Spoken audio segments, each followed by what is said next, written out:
नमस्कार।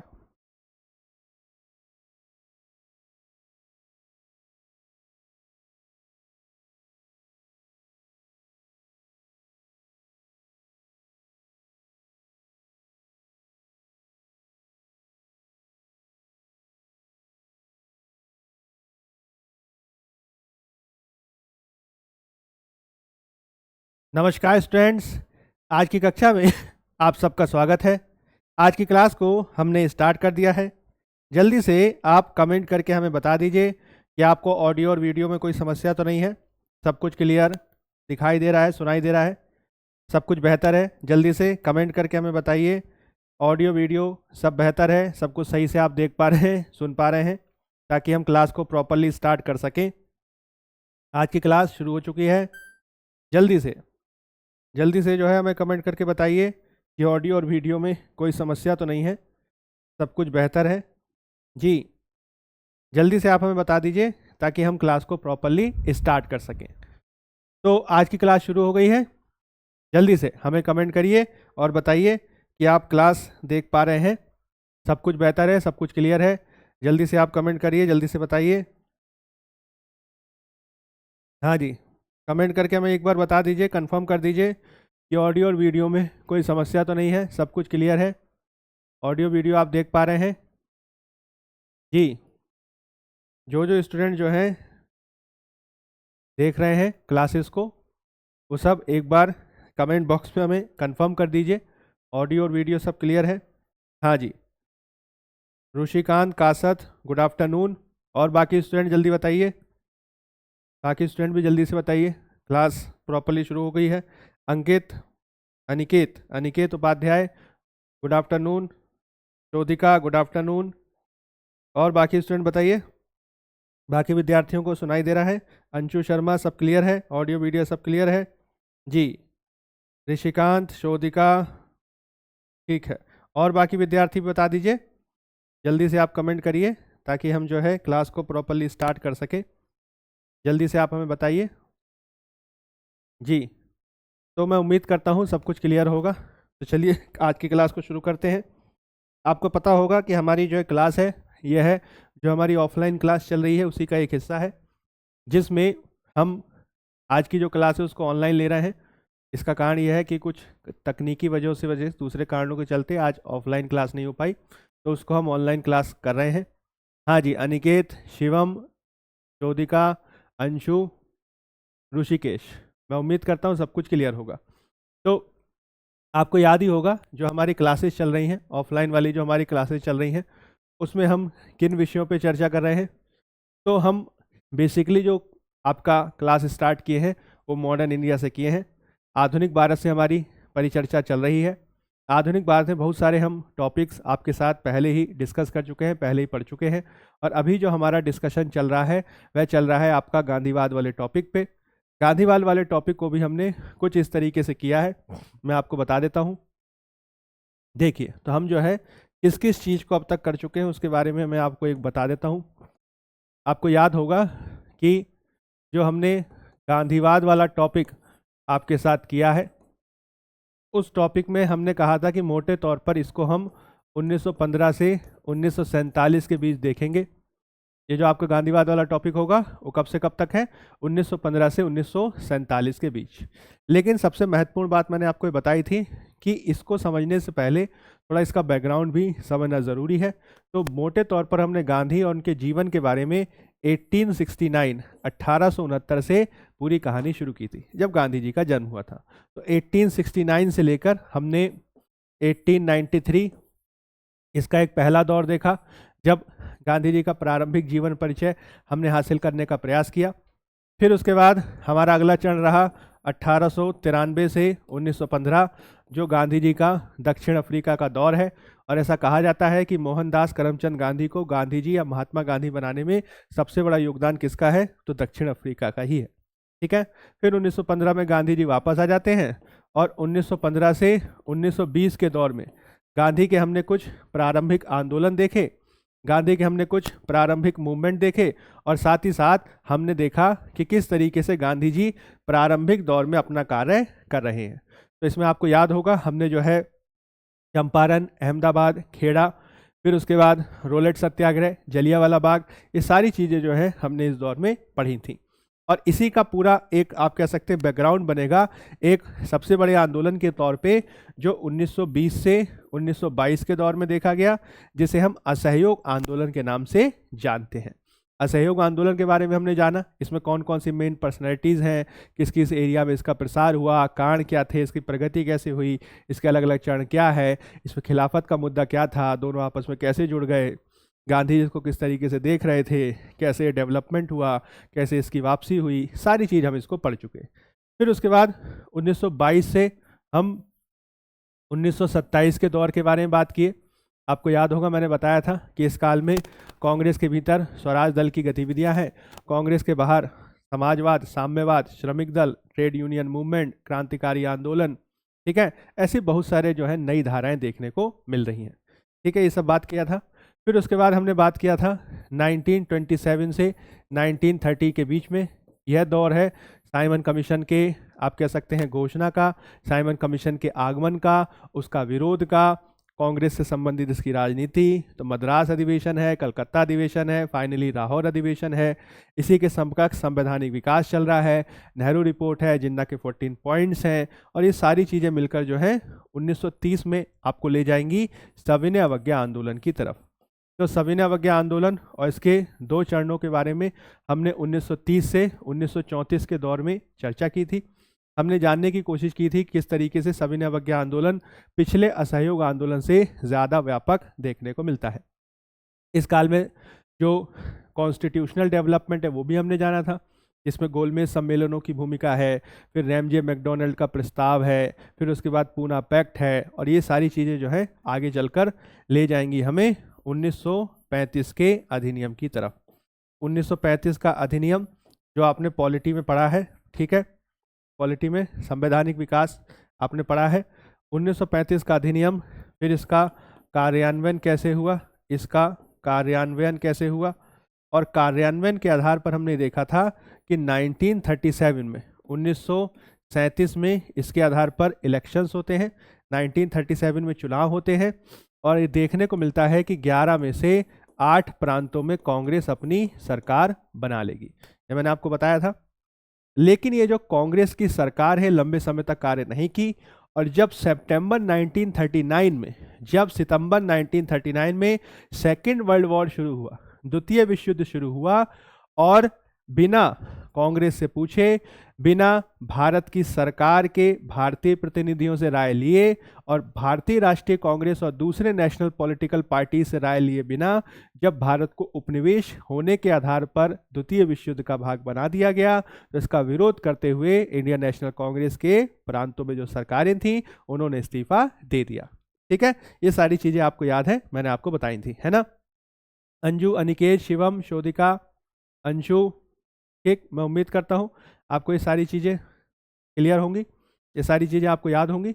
हम इसको और भी टेस्ट के माध्यम से और बेहतर करेंगे। अब देखिए, अब हमारा जो आज का टॉपिक है वो क्या है, तो हमारा आज का टॉपिक इसी के आगे का है कि हम किस पे चर्चा करेंगे। हम ये चर्चा करेंगे कि जब सेकेंड वर्ल्ड वॉर हैपेंड हो गया, जब सेकेंड वर्ल्ड वॉर घटित हो गया, उसके बाद राष्ट्रीय आंदोलन प्रगति कैसे देखी गई। 1939 तक का तो पूरा हम कर चुके हैं। अब 1939, हाँ Anamika good evening, sorry good afternoon. तो सेकेंड वर्ल्ड वॉर के बाद कैसे डेवलपमेंट है, यही हमारा टॉपिक है। तो देखिए, आपको याद करना है कि ये कैसे आगे बढ़ेगा। मोटे तौर पर अब हम बात करने जा रहे हैं भारतीय राष्ट्रीय आंदोलन के लास्ट फेज की, और इस लास्ट फेज को भी हम कई सब फेजेस में बांट के पढ़ेंगे, because it is very very important for your exams. भले ही 8 साल का दौर रहा हो, लेकिन इस 8 साल के राष्ट्रीय आंदोलन के दौर में जो क्वेश्चंस पूछे जाते हैं दे आर वेरी डाइवर्सिफाइड, बहुत ही अच्छे क्वेश्चंस आते हैं। और आज हम जितना भी करेंगे उसको क्वेश्चंस भी देखेंगे कि प्रीवियस ईयर क्वेश्चंस उसमें कैसे पूछे गए हैं। ठीक है, तो देखिए, हम जो है पढ़ेंगे 1939 से लेकर 1947 का दौर। ये आपका 8 वर्ष के राष्ट्रीय आंदोलन का दौर है।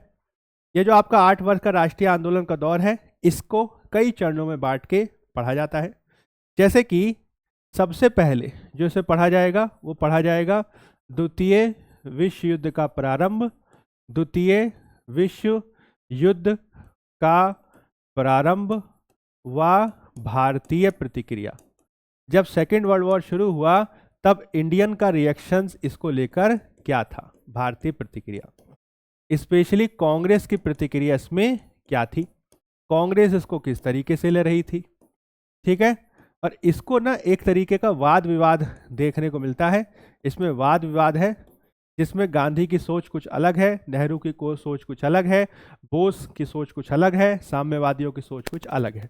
सारी सोच अलग अलग है और उनका डाइवर्सिफिकेशन देखने को मिलता है। ठीक है, सपना, सेजल, मंजेश, अर्जुन, अनामिका, आपको गुड आफ्टरनून। क्लास शुरू हो गई है, बाकी स्टूडेंट्स को भी बता दीजिए क्लास हमने स्टार्ट कर दी है। ठीक है, तो वाद विवाद एक देखेंगे ये कैसा रहा।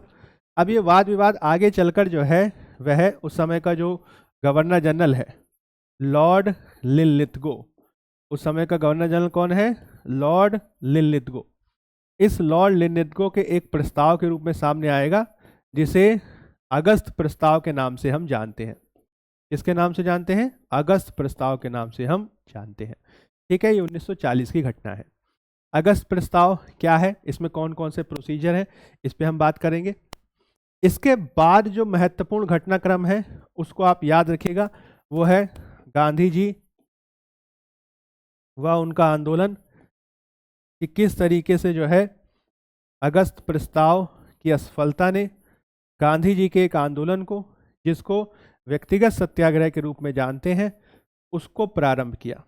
ठीक है, हालांकि ये बहुत ज़्यादा व्यापक आप कह सकते हैं आंदोलन नहीं था, एक सीमित आधार पर किया गया सत्याग्रह था, जो अंग्रेजी सरकार को बताने के लिए किया गया था कि हम चुप नहीं बैठे हैं, ना ही हमारी चुप्पी का अर्थ लगाया जाना चाहिए कि हम आपसे समर्थित हैं, हम आपका सहयोग करने को तैयार हैं। तो भारतीय भावों को अभिव्यक्त करने का ये एक महत्वपूर्ण आंदोलन है जिसको व्यक्तिगत सत्याग्रह के नाम से जानते हैं, हालांकि बहुत व्यापक नहीं था। ठीक है, याद रखिएगा। फिर उसके बाद हम बात करेंगे 1941 और 1942 के घटनाक्रम पर। 1941 और 1942 के घटनाक्रम पर, जिसमें मुख्य रूप से क्रिप्स मिशन, ठीक है, जिसमें मुख्य रूप से क्रिप्स मिशन व उसके प्रस्ताव, क्रिप्स मिशन व उसके प्रस्ताव पे हम बात करेंगे, जो सबसे ज़्यादा इम्पॉर्टेंट है। और आप देखिएगा कि जब भी 1939 से लेकर 1947 के बीच के घटनाक्रम पे क्वेश्चन आता है तो कॉन्स्टिट्यूशनल डेवलपमेंट में क्रिप्स मिशन पे क्वेश्चन होता ही होता है। ठीक है, यूपीएससी ने भी, पीसीएस में भी कई बार इस पे क्वेश्चन आया है। ठीक है, तो क्रिप्स मिशन और उसके प्रस्तावों को काफ़ी अच्छी तरीके से आपको याद कर लेना है। ठीक, अब देखिए इसके आगे भी एक डेवलपमेंट और हम देखेंगे, फिर उसके बाद का हम जब हमारी नेक्स्ट क्लास होगी तब उसमें डिस्कस करेंगे। इसमें हम बात करेंगे जिन्ना की राजनीति, जिन्ना की राजनीति, ठीक है, व पृथकतावाद, जिन्ना की राजनीति व पृथकतावाद। आपको याद होगा इसके बारे में मैंने आपको बताया था कि 1906 में मुस्लिम लीग की स्थापना के बाद से ही कांग्रेस के साथ जो उसका संबंध है वो ऊपर नीचे होता रहा, कभी दोनों अलग हो जाते थे, कभी साथ हो जाते थे। लेकिन 1937 में जो इलेक्शन हुए उसमें मुस्लिम लीग को एक बड़ा झटका तब लगा जब 11 में से 11 प्रांतों में से किसी में भी उसकी सरकार नहीं बनी। अब जिन्ना के नेतृत्व में मुस्लिम लीग इंट्रोस्पेक्शन करने की मुद्रा में आ गई। अब वो सोचने लगी क्या करें ना क्या करें। क्यों? क्योंकि उनके लिए अस्तित्व का संकट खड़ा हो गया। और ऐसा कहा जाता है कि तब से ही जिन्ना एक तरीके से पृथकतावाद की राजनीति की तरफ चले गए। अब वो इस बात को प्रोपाउंड करने लगे, इस बात को बढ़ावा देने लगे कि हिंदू कौम और मुस्लिम कौम दोनों अलग हैं, दोनों साथ नहीं रह सकते। और यहीं से जो है एक टू नेशन थ्योरी को वो आगे बढ़ाना शुरू कर दिए। ठीक है, टू नेशन थ्योरी को वो आगे बढ़ाना शुरू कर दिए। इसका जो सबसे बड़ा प्रमाण है वो आपका मार्च 1940 में देखने को मिलेगा। मार्च 1940 में देखने को मिलेगा, जिसे हम पाकिस्तान प्रस्ताव के नाम से जानते हैं। किस नाम से जानते हैं? पाकिस्तान प्रस्ताव के नाम से जानते हैं, जिसमें मोहम्मद अली जिन्ना और उनकी मुस्लिम लीग ने जितने भी बड़े बड़े मुस्लिम नेता हैं सबको अपने दायरे में एकत्र कर लिया और इस बात की खुलेआम पर घोषणा करी कि अंग्रेजी सरकार चाहे कोई भी संवैधानिक विकास प्रस्तुत करे, अगर उसमें पृथक संप्रभु पाकिस्तान की मांग शामिल नहीं होगी तो हम उसे एक्सेप्ट नहीं करेंगे। तो इस आधार पर जो है आप कह सकते हैं कि अब पाकिस्तान की मांग जो है वो जोर शोर से उठना शुरू हो गई। ठीक है, जोर शोर से उठना शुरू हो गई। हाँ जी, कन्हैया एंटरटेनमेंट, खुशबू, सपना, हाँ जी, ठीक है, याद करते रहिए, ध्यान देते रहिए। ठीक है, जिन्ना की राजनीति और पृथकतावाद कैसे आगे बढ़ा है इस पे हम बात करेंगे। तो ये सारी चीज़ें जो है हम इसको देखेंगे, और फिर उसके बाद इससे रिलेटेड जो आपको याद रखना है, इससे रिलेटेड जो महत्वपूर्ण PYQs हैं उसको भी हम देखेंगे, ताकि आप इस बात को समझ सकें कि किस तरीके के क्वेश्चन जो हैं वो UPSC और PCS में इस टॉपिक से आते हैं। ठीक है, चलिए तो शुरू करते हैं। सबसे पहले तो आप समझ लीजिए कि हम बात कर रहे हैं 1939 की, और 1939 में 1 सितंबर 1939 1 सितंबर 1939 is a very important date for the world history perspective. 1 सितंबर 1939 भारतीय राष्ट्रीय आंदोलन के साथ ही अंतर्राष्ट्रीय विश्व इतिहास के दृष्टिकोण से बहुत महत्वपूर्ण घटनाक्रम है। अब कोई पूछ सकता है कि क्यों महत्वपूर्ण है, तो आप याद कर लीजिएगा कि यह एक ऐसी तिथि है जिस दिन जर्मनी के तानाशाह जर्मन डिक्टेटर एडोल्फ हिटलर के द्वारा अपने पड़ोसी देश पोलैंड पर आक्रमण किया गया, और पोलैंड पर आक्रमण करने के साथ ही द्वितीय विश्व युद्ध का प्रारंभ हो गया। और ये जो द्वितीय विश्व युद्ध है ये 1 सितंबर 1939 से शुरू होकर आपका अगस्त, ठीक है, कई लोग ये भी मानते हैं कि 15 अगस्त 1945 को खत्म हुआ था, जिस दिन जापान ने आत्मसमर्पण किया था। ठीक है, 15 अगस्त इसी वजह से भारत में स्वतंत्रता दिवस के रूप में बाद में चुना गया, क्योंकि लॉर्ड माउंटबेटन इसे और यादगार बनाना चाहते थे। तो खैर जो भी हो, 1939 से लेकर 1945 तक जो है सेकेंड वर्ल्ड वॉर चला, लगभग 6 साल तक चला, और पूरी दुनिया इसमें जो है पार्टिसिपेंट बन गई थी। ठीक है, इसमें मोटे तौर पर ये एक यूरोपीय युद्ध था, एक यूरोपियन वॉर थी, जिसमें मोटे तौर पर एक तरफ शामिल है आपका जर्मनी, ठीक है, एक तरफ शामिल है आपका इटली। ठीक, इन दो देशों का नाम कम से कम याद ही रखिए, एक तरफ था जर्मनी और इटली, और दूसरी तरफ आप याद रख सकते हैं, दूसरी तरफ था आपका ब्रिटेन और फ्रांस। ठीक, अब इसमें 2 देश और हैं। ठीक है, देश तो खैर बहुत सारे हैं, बट इतने देशों का नाम याद रखने की जरूरत नहीं है, स्पेशली इंडियन हिस्ट्री के हिसाब से। वर्ल्ड हिस्ट्री पढ़ेंगे तब की तब देखेंगे। फिलहाल 2 देशों के नाम याद कर लीजिए। अब ये 2 देश जो हैं उसमें आप याद रखिएगा कि इसमें जर्मनी इटली एक तरफ है और ब्रिटेन फ्रांस दूसरी तरफ है। अब आप ये बात ध्यान दीजिए, इस बात को ध्यान रखिए कि इसमें जो उस समय जो रूस था, जिसे हम USSR के नाम से जानते हैं, सोवियत संघ, ठीक है, सोवियत संघ, और दूसरा हो गया आप यूनाइटेड स्टेट्स ऑफ अमेरिका यानी अमेरिका। इनके दोनों की स्थिति क्या है, तो आपको ध्यान रखना है कि शुरुआत में USSR यानी सोवियत संघ, USSR यानी सोवियत रशिया या सोवियत संघ was not the direct part of second world war. ये द्वितीय विश्व युद्ध का सीधा भाग नहीं था। एक तरीके से आपको यह ध्यान रखना है कि जब युद्ध शुरू हुआ उस समय सोवियत संघ ने जर्मनी के साथ एक अनाक्रमण समझौता कर रखा था, एक संधि कर रखी थी, जिसकी वजह से सोवियत संघ जर्मनी के साथ एक तरीके से आप कह सकते हैं शामिल हो गया था। दूसरी तरफ अमेरिका जो है वह दिसंबर 1941 में, जब इसके एक सैनिक अड्डे पर्ल हार्बर पर, इसके एक सैनिक अड्डे पर्ल हार्बर पर जापान ने अटैक किया, उसके बाद ये शामिल हुआ। ठीक, इसी तरीके से सोवियत संघ के बारे में भी आप ध्यान रखिएगा कि सोवियत संघ जो है वो शुरू में जर्मनी के साथ संधि किए हुए था। बाद में हुआ क्या कि जर्मनी जब बहुत शक्तिशाली हो गया तो जून 1941 में, जून 1941 में जर्मनी के ऊपर जो है, या जर्मनी ने सोवियत संघ के ऊपर आक्रमण कर दिया।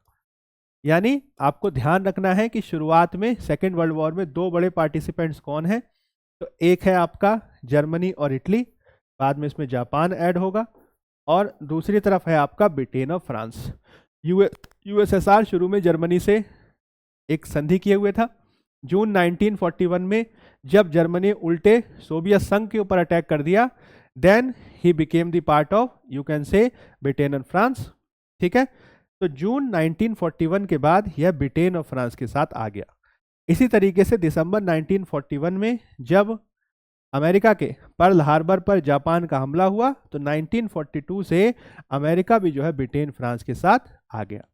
यानी आपको याद रखना है कि यूएसएसआर और आपका अमेरिका पहले युद्ध में शामिल नहीं थे, बाद में किसी कारणवश जो है ये भाग बने हैं आपका ब्रिटेन और फ्रांस के। ठीक है, ये चीज़ ध्यान रखनी है क्योंकि आगे जो है आपको काम आएगा मुख्य रूप से राष्ट्रीय घटनाक्रम की विवेचना करने में। ठीक है, अब कहानी तो ये है कि भाई सेकेंड वर्ल्ड वॉर कब शुरू हुआ, तो सितंबर 1939 को शुरू हुआ। और इसमें जो है दो पार्टीज कुछ इस तरीके की हैं कि एक तरफ जो है ब्रिटेन फ्रांस है, बाद में इनके साथ यूएसएसआर और अमेरिका आएगा, और दूसरी तरफ है आपका इटली, जर्मनी और आपका जापान, दो पार्ट्स हैं। ठीक, अब चूंकि ब्रिटेन भी जो है वह युद्ध का भाग बन गया था, तो 3 सितंबर तक आते आते, आप याद कर लीजिएगा, 3 सितंबर तक आते आते ब्रिटेन ने भी जर्मनी के खिलाफ युद्ध की घोषणा कर दी। और चूंकि भारत जो है ब्रिटेन का एक उपनिवेश हुआ करता था, तो उपनिवेश होने के नाते भारत भी ऑटोमेटिकली युद्ध में शामिल हो गया। यानी कहानी क्या है, कहानी बहुत सिंपल है। कहानी ये है कि सितंबर 1939 में, सितंबर 1939 में, सितंबर 1939 में हुआ क्या, वर्ल्ड वॉर 2 प्रारंभ हुआ, द्वितीय विश्व युद्ध प्रारंभ हुआ। और भारत चूंकि ब्रिटेन का उपनिवेश था, इसलिए भारत भी युद्ध में शामिल हो गया। India also became the part of second world war. अब देखिए कहानी क्या है, कहानी यहाँ पे यह है कि चूंकि 1935 के अधिनियम के माध्यम से प्रांतीय स्वायत्तता का सिद्धांत अपनाया गया था, और अंग्रेज 1917 से, फ्रॉम 1917 ऑनवर्ड्स, मॉन्टेग्यू की उद्घोषणा के माध्यम से ही लगातार, चाहे वो 1917 की मॉन्टेग्यू की उद्घोषणा हो, चाहे 1939 की लॉर्ड इरविन की उद्घोषणा हो, हर बार जो है वो यही बोलते थे कि हम भारत के लिए कुछ कर रहे हैं, हम भारत के लिए स्वशासन की स्थापना करेंगे, भारत को डोमिनियन का दर्जा देंगे, ये करेंगे वो करेंगे। ठीक है, लेकिन जब 1939 में सेकेंड वर्ल्ड वॉर शुरू हुआ और बिना भारत से पूछे उसको युद्ध में आप कह सकते हैं शामिल करा लिया गया, तो इससे इंडियन नेशनल कांग्रेस, जो देश की सबसे बड़ी पार्टी थी और खुद को जो है भारत का सबसे बड़ा प्रतिनिधि बताती थी, उसको ये जानकर बहुत धक्का लगा कि आपने हमें इस लायक भी नहीं समझा, इस काबिल भी नहीं समझा कि आप हमसे पूछ सकें कि भाई युद्ध में शामिल हो कि ना हो। तो उन्हें इस बात का बहुत धक्का लगा और कांग्रेस ने ये विचार करना शुरू कर दिया कि क्या हमें अंग्रेज के साथ जाना है कि उसका विरोध करना है। ठीक है, याद कर लीजिएगा कि सेकेंड वर्ल्ड वॉर जब शुरू हुआ तो India also became the part of second world war because India was the colony of Britain. But since Indian national Congress was not consulted, not consulted before the war, that is the reason why now the Congress is thinking whether they should be the part of the war efforts or not. ठीक है, कांग्रेस विचार करने पे विवश हो गई कि वास्तव में उनको भाग बनना भी है कि नहीं बनना। अब इसमें क्या हुआ देखिए, तो सितंबर में ही लगभग 10 से 14 सितंबर 1939 में 10 से 14 सितंबर 1939 में कांग्रेस की एक बैठक हुई वर्धा में। ठीक है, कांग्रेस की क्या हुई, बैठक हुई वर्धा में, और इस बात पे विचार होना शुरू हो गया कि हमें करना क्या चाहिए, what should be the way forward. और जैसा कि मैंने आपको बताया कि कांग्रेस में बहुत सारे धड़े शामिल हुआ करते थे, अलग अलग मंतव्य के लोग हुआ करते थे, अलग अलग विचारों के लोग हुआ करते थे, इसलिए शुरू से ही इस बात को लेकर एक मत का अभाव था कि वास्तव में अंग्रेज के साथ जाना है कि अंग्रेज के साथ नहीं जाना। ठीक है, अब यहाँ पे वाद विवाद शुरू हो गया। ठीक है, वर्धा की बैठक में क्या देखने को मिलेगा, वाद विवाद देखने को मिलेगा। अब वाद विवाद क्या है तो इसको समझ लीजिए। इसमें कम से कम नहीं तो कांग्रेस के अंदर तो 3 पार्टीज थी, कांग्रेस के अंदर जो है 3 तरीके के विचार हैं। ठीक है, कांग्रेस के अंदर कम से कम 3 तरीके के विचार हैं। एक विचार हमारे गांधी जी का है, ठीक है, एक विचार गांधी जी का है, एक विचार जवाहर नेहरू का है, ठीक, और एक जो विचार है वो आप याद रख सकते हैं सुभाष चंद्र बोस और दूसरे समाजवादियों का है। ठीक है, जब सेकेंड वर्ल्ड वॉर शुरू हो गया और इंडिया को भी इसका भाग बना दिया गया, तो जब द्वितीय विश्व युद्ध शुरू हो गया और भारत को भी इसका भाग बना दिया गया, तो नेचुरली इस बात पे वाद विवाद शुरू हो गया कि क्या करना चाहिए क्या नहीं करना चाहिए। जो कांग्रेस की वर्धा में बैठक हुई, इसको लेकर 3 मत उभर के आ गए। एक गांधी जी का विचार है, एक जवाहरलाल नेहरू का विचार है और एक सुभाष चंद्र बोस का विचार है। ठीक है, अब देखिए सुभाष चंद्र बोस क्या कह रहे हैं भाई, तो सुभाष चंद्र बोस जो है वह आप कह सकते हैं समाजवादी नेताओं के साथ मिलकर इस विचार को अभिव्यक्त कर रहे थे कि सेकेंड वर्ल्ड वॉर जो है भारत के लिए बहुत अच्छा मौका है, हमें जो है इस बात का इंतजार नहीं करना चाहिए कि अंग्रेज हमें स्वशासन देगा कि क्या करेगा। हमें जो है अंग्रेज की इस आप कह सकते हैं कठिनाई का फायदा उठाना चाहिए और अंग्रेज के सामने शर्त रख देनी चाहिए कि भाई हमें स्वतंत्र कर दो, अगर स्वतंत्र नहीं करोगे तो हम जो है आंदोलन शुरू कर देंगे और आंदोलन से आपको दिक्कत हो जाएगी।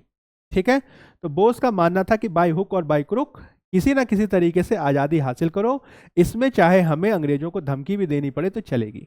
ठीक है, और इसके लिए चाहे हमें अंग्रेजों के दुश्मन जर्मनी इटली वगैरह की मदद भी लेनी पड़े तो भी चलेगा। ठीक है, तो बोस क्या चाहते हैं, बोस जो है अवसर का लाभ उठाना चाहते हैं। ठीक है, वो कह रहे हैं कि अंग्रेजों की विपदा हमारे लिए लाभ है, क्योंकि हमेशा अंग्रेजों ने हमारा फायदा उठाया है, तो आज अंग्रेजों से हम फायदा उठा लेते हैं। ठीक है, एक मत इनका है। बाद में आप देखेंगे कांग्रेस में जो है इनका मत ज़्यादा नहीं चल पाएगा, तो बाद में जो है देश छोड़ भी देंगे और फिर बाद में जो है ये जर्मनी से मदद लेने या दूसरे आप कह सकते हैं गुटों से मदद लेने के लिए आज़ाद हिंद फौज का गठन करेंगे। ठीक है, वो अलग कहानी, उसको हम अलग से देखेंगे। ठीक है, फिलहाल जो है सुभाष चंद्र बोस समाजवादी नेताओं के साथ ये अभिव्यक्ति कर रहे हैं कि अंग्रेजों की विपदा हमारे लिए अवसर है और इसका लाभ उठाने की जरूरत है, तुरंत जितनी जल्दी हो सके आंदोलन शुरू कर दो। ठीक है, पहला मत तो इनका है। ठीक है, हालांकि इसको बहुत ज़्यादा लोग समर्थन नहीं दिए। दूसरा मत क्या है, दूसरा मत हमारे गांधी जी का था। अब गांधी जी जो थे वह जो है आप कह सकते हैं एक ऐसा विचार रख रहे हैं जो बहुत ज़्यादा लोगों को पसंद नहीं आया।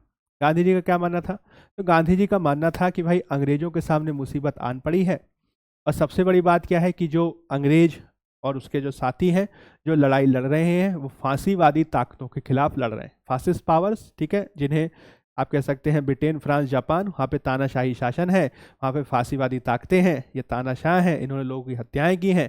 तो ऐसे हत्यारों के साथ, ऐसे हिंसक लोगों के साथ हम नहीं जाएंगे, तो हमें अंग्रेजों की मदद करनी चाहिए। ठीक है, हमें इस विपदा का अवसर नहीं उठाना चाहिए।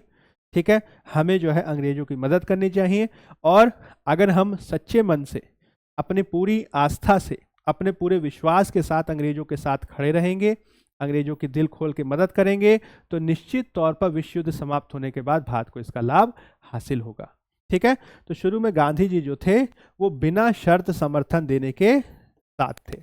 वो कह रहे थे कि बिना शर्त समर्थन दे दो, फिलहाल जो है दिक्कत का समय चल रहा है, तो दिक्कत के समय जो है आप फायदा मत उठाओ, फिलहाल समर्थन दे देते हैं, युद्ध के बाद उम्मीद है कि अच्छा दिन आएंगे। ठीक है, समस्याएं जो है बेहतर होंगी, मतलब समस्याएं सुलझेंगी। अब देखिए सबसे बड़ी बात क्या ध्यान रखना है कि आपके जो सुभाष चंद्र बोस हैं और आपके जो गांधी जी हैं, दोनों दो एक्सट्रीम्स पे खड़े थे। ठीक है, एक कह रहा है कि फायदा उठा लो, एक कह रहा है कि मदद कर दो। ठीक है, और इन दोनों को ही जो है बहुत ज्यादा समर्थन हासिल नहीं हुआ। बोस के साथ लोग इसलिए नहीं गए क्योंकि गांधी इसके कट्टर खिलाफ थे, और गांधी के विचार के साथ इसलिए नहीं गए क्योंकि गांधी का विचार अब तक आते आते अव्यवहारिक साबित हो चुका था। जितने भी राष्ट्रवादी थे सबको फर्स्ट वर्ल्ड वॉर का एक्सपीरियंस था, सबको प्रथम विश्व युद्ध का एक्सपीरियंस था। सब ने कहा कि गांधी जी आप मुझे ये बताइए कि जब हमने प्रथम विश्व युद्ध में जब अंग्रेजों की मदद की थी और आपने खुद पंजाब और दूसरे राज्यों में जा जाकर जो है अंग्रेजी सेना में भारतीयों को भरने के लिए अभियान चलाए थे, उसका हासिल आपको क्या मिला? उसका हासिल मिला आपको रोलेट अधिनियम, उसका हासिल आपको मिला जलियांवाला बाग हत्याकांड, उसका हासिल आपको मिला 1919 का अधिनियम, मॉन्टेग्यू की उद्घोषणा, जो भारतीयों को स्वशासन दिलाने के लिए किसी भी काम के लिए नहीं थी। यानी ये केवल खोखले वादे थे, इससे हासिल कुछ नहीं हुआ। यही कारण है कि गांधी जी का भी जो सुझाव है बिना शर्त समर्थन वाला सुझाव, वह जो है स्वीकार नहीं किया गया। ठीक है, आप कह सकते हैं कि दोनों एक्सट्रीम्स हैं, इनको स्वीकार करने की स्थिति में अब कांग्रेस नहीं थी। तो क्वेश्चन यहाँ पे उठता है कि भाई किसके बारे में अब बात किया जाए, किसका बात स्वीकार किया गया? तो आप याद रखेंगे जो जवाहरलाल नेहरू का मत था वो इन दोनों के बीच में था। ठीक है, अब इनका मत क्या था? हाँ जी, फाजिल नमस्ते जी। जवाहरलाल नेहरू का जो मत था उनका ये मानना था कि ठीक है युद्ध हो रहा है, ठीक, और ये युद्ध जो है वह अंग्रेजों के लिए एक मुश्किल घड़ी है, और अंग्रेज इस बात का दावा कर रहा है कि हम जो है लोकतंत्र की रक्षा करने के लिए, लोकतांत्रिक व्यवस्थाओं को बचाने के लिए, दुनिया से तानाशाही को ख़त्म करने के लिए और फांसीवादी ताकतों का विरोध करने के लिए लड़ाई लड़ रहे हैं। ठीक है, अंग्रेज की बात ठीक है, और हम इस बात को भी मानेंगे कि चलो ठीक है अंग्रेज के लिए स्थिति खराब है और हमें जो है तुरंत आंदोलन शुरू करने के लिए सोचने की ज़रूरत है। लेकिन नेहरू का ये मानना था कि भाई आप हमें ये बताओ कि अगर अंग्रेज ये कह रहा है कि हम स्वतंत्रता के लिए लड़ रहे हैं, लोकतांत्रिक राजनीति के लिए लड़ रहे हैं, हम जो है आत्मसम्मान के लिए लड़ रहे हैं, तानाशाही को समाप्त करने के लिए लड़ रहे हैं, फांसीवादी ताकतों का विरोध करने के लिए लड़ रहे हैं, तो जब बात भारत की आती है तो ये सब बातें आप भूल क्यों जाते हो? ठीक है। तो जवाहरलाल नेहरू का कहना था कि आप सबसे पहले हमें ये बताओ कि ये जितने भी सिद्धांतों के बारे में आपने बात की वो भारत पे लागू होंगे कि नहीं होंगे। ठीक है। आप आत्मनिर्णय के अधिकार की बात करते हो, आप कहते हो कि सबको ये अधिकार होना चाहिए कि वो स्वतंत्र हो जाए कि नहीं स्वतंत्र हो जाए, वो किसी के साथ रहे कि नहीं रहे। तो सबसे पहले अगर आप हमसे किसी प्रकार के समर्थन की उम्मीद कर रहे हो तो आप सबसे पहले इस बात का प्रकाशन करो कि आपके युद्ध के उद्देश्य क्या है, आप किन उद्देश्यों के लिए लड़ाई लड़ रहे हो। और अगर आपके जो है, ठीक है, युद्ध का उद्देश्य ये है कि लोकतंत्र को बचाना है, ठीक है, अगर आपका युद्ध का उद्देश्य यह है कि फांसीवादी ताकतों का विरोध करना है, तो आप हमें ये क्लियर करके बताओ कि क्या आप हमें जो है इन सारे सिद्धांतों के आधार पर स्वतंत्रता दोगे, क्या इन सिद्धांतों के आधार पर हमारी इच्छा पूरी करोगे। तो नेहरू जो है सशर्त समर्थन की बात लेके आए। ठीक है, नेहरू बोले कि हम आपको समर्थन करने को तैयार हैं, लेकिन आप हमारा जो है बात मान लो। ठीक है, सशर्त समर्थन में क्या था कि एक तो हमें जो है केंद्र में जो है एक आप प्रतिनिधि सरकार स्थापित करो। प्रतिनिधि सरकार मतलब भारतीय लोगों की सरकार बना दो, ताकि हमें ये आश्वासन हो जाए कि जब सेकेंड वर्ल्ड वॉर खत्म होगा तब हमारी सरकार बनेगी, आप फिर से हमारे पर नहीं बैठ जाओगे। और दूसरा चीज क्या है कि आप हमें ये बताओ कि आप भारत को आजाद करोगे कि नहीं। ठीक है, भारत के लिए आपको क्या कहना है। हम आपकी इस बात को मानने को तैयार हैं कि ठीक है, आप जो है आदर्शों के लिए लड़ रहे हो, सिद्धांतों के लिए लड़ रहे हो, तानाशाही ताकतों को समाप्त करने के लिए लड़ रहे हो, लेकिन आपको ये जरूर क्लियर कर देना चाहिए कि जितने भी सिद्धांतों के बारे में आप बात कर रहे हो, जब भारत इनको अपने ऊपर अप्लाई करने को भूलेगा युद्ध के बाद या युद्ध के दौरान, तब क्या आप इनको मानोगे कि नहीं। और इसको करने का सबसे अच्छा तरीका क्या है? सबसे अच्छा तरीका यह है कि तुरंत जो है केंद्र में एक प्रतिनिधि सरकार स्थापित करो और भारत को आप आज़ाद कब करने जा रहे हो इसके बारे में बता दो। ठीक है, अगर ये दो शर्तें आपने पूरी कर दी तो हम आपका समर्थन करने को तैयार हैं। ठीक है, तो जब गांधी जी को लगा कि भाई हमारी बात कोई नहीं सुन रहा है और बोस की बात से वो आप कह सकते हैं समर्थित नहीं हो सकते थे, उनकी बात मान ही नहीं सकते थे, तो गांधी ने सोचा कि चलो ठीक है, नेहरू की बात सही है। तो बाद में गांधी जी जो है नेहरू की तरफ चले गए और इस तरीके से कांग्रेस का जो रुख है वो आप याद रखेंगे किसका हो गया, तो नेहरू के मत वाला हो गया। यानी बाद में जब कांग्रेस ने अपने अभिव्यक्त को यानी अपने मत को सामने रखा तो उन्होंने इस बात को क्लियर किया कि भाई आप ऐसा करो कि हमें युद्ध उद्देश्यों के बारे में बता दो और भारत के लिए आपका क्या सोचना है इसके बारे में आप बता दो। आप भारत को कब आज़ाद कर रहे हो, भारत को उसकी इच्छाओं की पूर्ति कब कर रहे हो इसके बारे में बता दो। और अगर भारत को आप आज़ाद करने की बात करते हो, कहते हो कि युद्ध के बाद हम आपको आज़ाद कर देंगे, आपके सारे उद्देश्यों की पूर्ति कर देंगे, तब हम आसानी से आपका समर्थन करने को तैयार हैं, अन्यथा हम आपका समर्थन नहीं करेंगे। ठीक है, तो वाद विवाद क्या है? वाद विवाद ये है कि बोस कह रहे हैं कि अवसर का लाभ उठा लो, गांधी जी पहले बोले कि बिना शर्त समर्थन देंगे, नेहरू कह रहे हैं सशर्त समर्थन देंगे, और जब शर्त समर्थन पे ज़्यादा लोग आ गए तो लोगों में यही बात तय हो गई। ठीक है, अब बात किस पे आ गई? अब अंग्रेज पे आ गई। तो उस समय जो गवर्नर जनरल था उसका नाम था लॉर्ड लिनलिथगो। गवर्नर जनरल था उसका नाम था लॉर्ड लिनलिथगो। ठीक, अब लिनलिथगो के पाले में गेंद आई कि भाई लॉर्ड लिनलिथगो क्या बोलना चाहते हैं। तो लॉर्ड लिनलिथगो ने कहा कि हम तो डोमिनियन स्टेटस दे सकते हैं, ठीक है, हम तो आपको डोमिनियन स्टेटस देंगे, ठीक, और वो भी जो है युद्ध के बाद देंगे। ठीक, अब ये जो युद्ध के बाद देंगे वो भी कब देंगे इस बात को लेकर निश्चितता नहीं थी। यानी लिनलिथगो ने घुमा फिरा के बात करी, इधर उधर की बातें करना शुरू कर दी। यही कारण है कि जब लॉर्ड लिनलिथगो की तरफ से पूर्ण आश्वासन नहीं मिला कि भारत को स्वतंत्रता हासिल होगी युद्ध के बाद की नहीं, तो कांग्रेस ने डिसाइड किया कि अब जो है एक्ट करने का समय है। और इसी का परिणाम ये है कि अक्टूबर 1939 तक आते आते, अक्टूबर 1939 तक आते आते कांग्रेस की जो सरकारें हैं, ठीक है, प्रांतीय सरकारें, कांग्रेस की जो प्रांतीय सरकारें हैं उन्होंने क्या कर दिया? इस्तीफा दे दिया। प्रांतीय सरकारों को क्या हो गया? इस्तीफा हो गया। ठीक है, 23 अक्टूबर 1939 को कांग्रेस की सरकारों ने इस्तीफा दे दिया। ठीक है, जिसे जिन्ना ने मुक्ति दिवस के रूप में मनाया, डे ऑफ डिलीवरेंस। ठीक, ये सब चल रहा है। तो 1939 में क्या कहानी चली है आप याद रख सकते हैं। हाँ जी, शाजिया, सम्राट, फाजिल, विष्णु, कन्हैया, आप सबको गुड आफ्टरनून। आज की क्लास में आपका स्वागत है। आपको याद रखना है क्या कहानी चल रही है। कहानी ये चल रही है कि सितंबर में सेकेंड वर्ल्ड वॉर शुरू हुआ। सेकेंड वर्ल्ड वॉर में भारत को भी शामिल कर लिया गया। कांग्रेस इस बात को लेकर विचार कर रही है कि हम अंग्रेज का साथ दे कि ना दे। इसको लेकर जो है वर्धा में बैठक बुलाई गई। वर्धा में जो है बोस बोल रहे हैं कि इसका फ़ायदा उठा लो, गांधी कह रहे हैं बिना शर्त समर्थन दे दो, नेहरू बोल रहे हैं शर्त के साथ समर्थन दो, और अंत में नेहरू की बात मानी गई। लॉर्ड लिनेथगो के पास जब बात पहुंची तो उसने कहा कि डोमिनियन स्टेटस देंगे लेकिन युद्ध के बाद देंगे, उसका स्वरूप क्या होगा, कब मिलेगा, क्या मिलेगा, कोई क्लियरिटी नहीं है। तो इसका जवाब देते हुए सरकार ने 1939 में आके, कांग्रेस ने 1939 में आके अक्टूबर में इस्तीफा दे दिया। ठीक है, यहाँ तक कहानी है। अब देखिए 1940 अब आ गया है। अब क्या आ गया है 1940। अब 1940 में क्या हुआ इसको समझ लीजिए।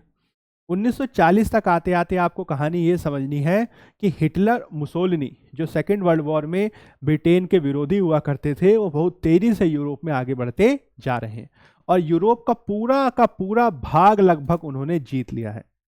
ठीक है, पूरा का पूरा भाग जो है लगभग उन्होंने जीत लिया है। अच्छा, केशव कह रहे हैं क्लास कब तक कब चलती है। जब भी ऑनलाइन होती तब चलती है, ठीक है, बाकी ऑफलाइन होती है। 1940 में जो है क्या हुआ कि ब्रिटेन में जर्मनी और इटली बहुत तेजी से आगे बढ़ रहे हैं और उन्होंने लगभग पूरा का पूरा यूरोप जीत लिया है। केवल ब्रिटेन ही एकमात्र ऐसा देश अब बचा हुआ है जो उनकी नियंत्रण से बाहर है, यानी ब्रिटेन के दरवाजे तक युद्ध पहुंच गया है। उनके लिए बड़ी समस्या पैदा होने वाली है। अब 1940 में क्या हो रहा है कि भाई मार्च में दो इवेंट हुई हैं, सबसे ज़्यादा इंपॉर्टेंट है, याद कर लीजिएगा। एक हुई है कांग्रेस का रामगढ़ अधिवेशन। ठीक है, कांग्रेस का रामगढ़ अधिवेशन जो उस समय बिहार में था, आज झारखंड में है, कांग्रेस का रामगढ़ अधिवेशन। और दूसरा हुआ 23 मार्च को, ठीक, मुस्लिम लीग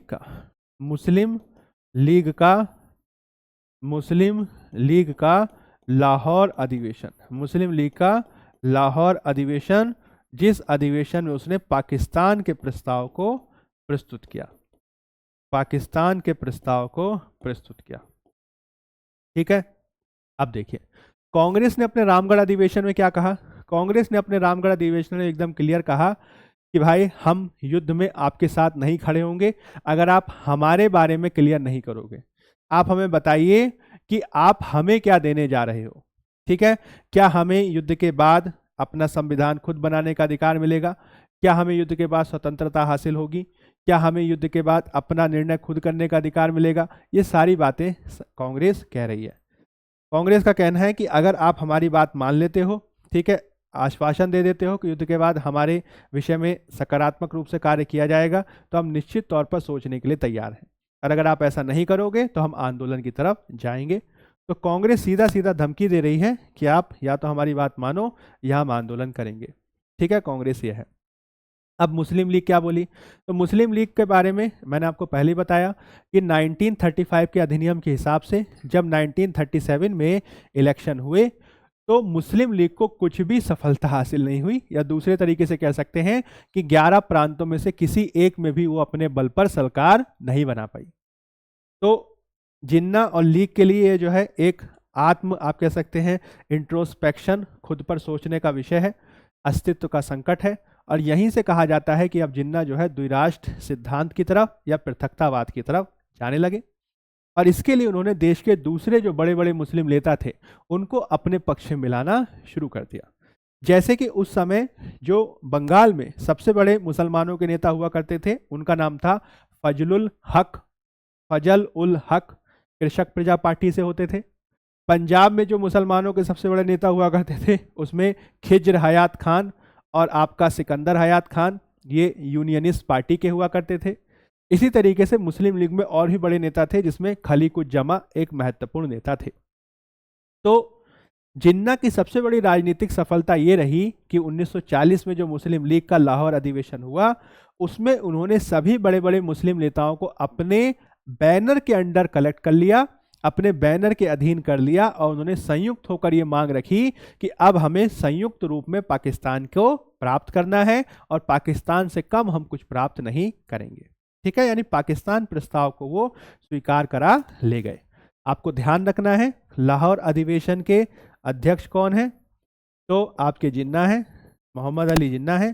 ठीक, और जो पाकिस्तान प्रस्ताव है, याद कर लीजिएगा, इस पे सबसे ज़्यादा क्वेश्चन आता है। पाकिस्तान जो प्रस्ताव है, ठीक, पाकिस्तान प्रस्ताव के बारे में आप ध्यान रखिएगा। पाकिस्तान प्रस्ताव के बारे में आपको ध्यान रखना है कि जो पाकिस्तान प्रस्ताव है, ठीक, जो पाकिस्तान प्रस्ताव है उसको तैयार करने में सबसे महत्वपूर्ण भूमिका किसकी है, तो सिकंदर हयात खान की है। सिकंदर हयात खान की है। ठीक, इसको प्रस्तुत किसने किया था, इसको प्रस्तुत किसने किया था, तो फजलुल हक ने किया था, फजलुल हक ने किया था। और आप याद रखिएगा कि इसको अनुमोदित किसने किया था, यानी इसको स्वीकार किसने किया था, सेकेंडेड किसने किया था, तो खली कुछ जमा ने किया था, खली कुछ जमा। ठीक है, खली कुछ जमा खां। यानी जिन्ना की अब सबसे बड़ी सफलता ये रही कि वो पाकिस्तान के प्रश्न पर, जिन्ना की सबसे बड़ी सफलता ये रही कि वो पाकिस्तान के प्रश्न पर जितने भी बड़े बड़े मुस्लिम लीग के नेता हैं, उन सभी बड़े बड़े मुस्लिम लीग के नेताओं को साथ ले आ पाने में सफल रहे। ठीक है, जैसे कि Sikandar Hayat Khan, he was the leader from Unionist Party of Punjab. Fazlul Haq, he was the leader of Krishak Praja Party in Bengal. And Khaliquzzaman was a very big leader of Muslim League other than Mohammad Ali Jinnah. तो जिन्ना की सबसे बड़ी सफलता ये रही कि भले ही चुनावों में उनको राजनीतिक सफलता हासिल नहीं हुई, लेकिन आगे चलकर उन्होंने पाकिस्तान के प्रश्न पर बाकी सभी बड़े मुस्लिम नेताओं को अपने झंडे तले एकत्र कर लिया और एक तरीके से पाकिस्तान की मांग के आधार पर वो मुस्लिमों के सबसे बड़े नेता बन गए। ठीक है, ये उनकी सबसे बड़ी सफलता है।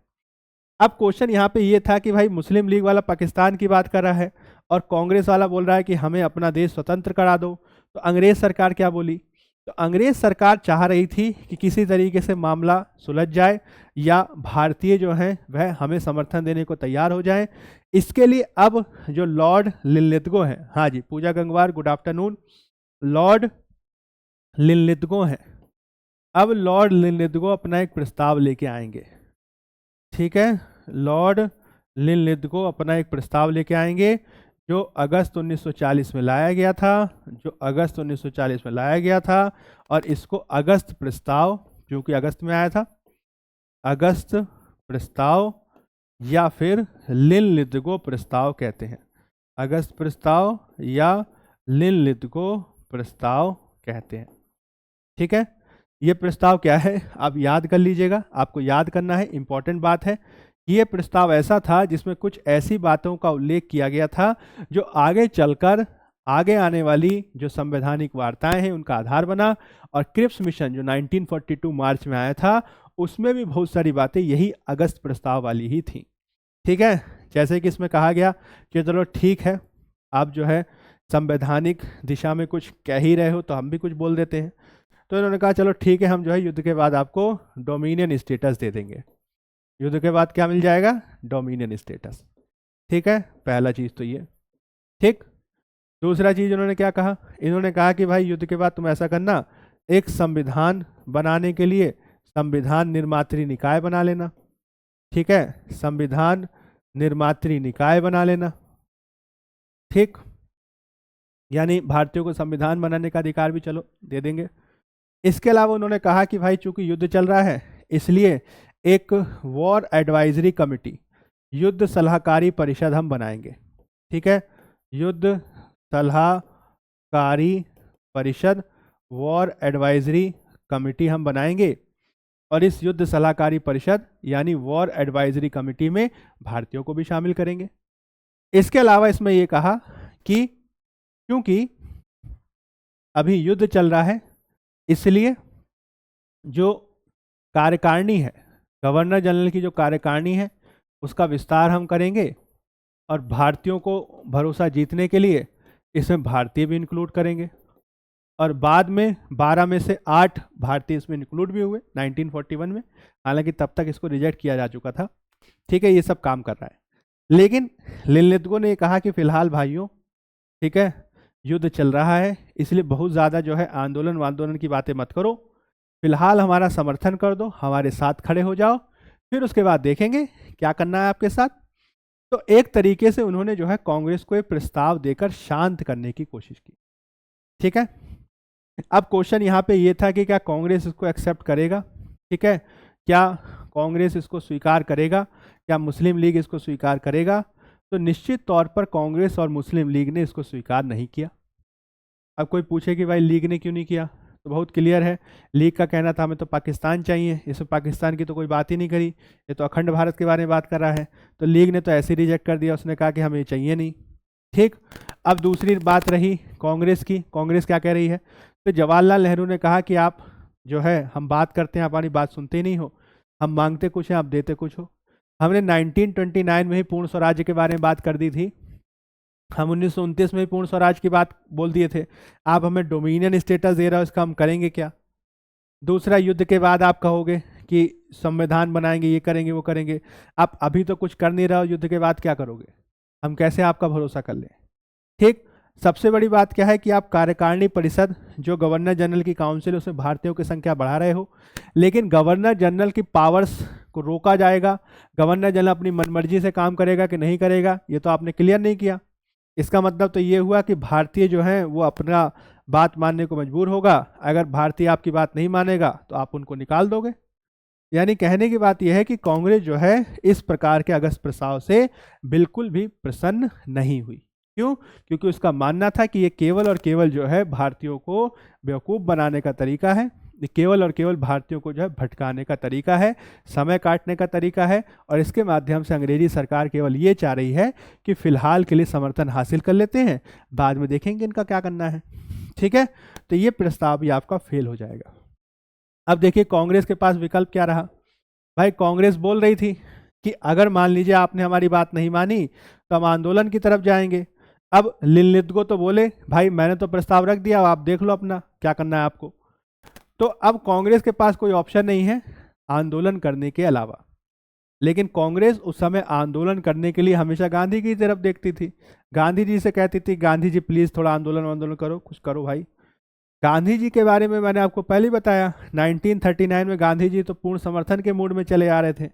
उन्हें लग रहा था फिलहाल जो है स्थिति खराब है, अंग्रेजों को क्यों परेशान किया जाए। 1940 में भी बहुत ज़्यादा जो है उनका विचार चेंज नहीं हुआ था।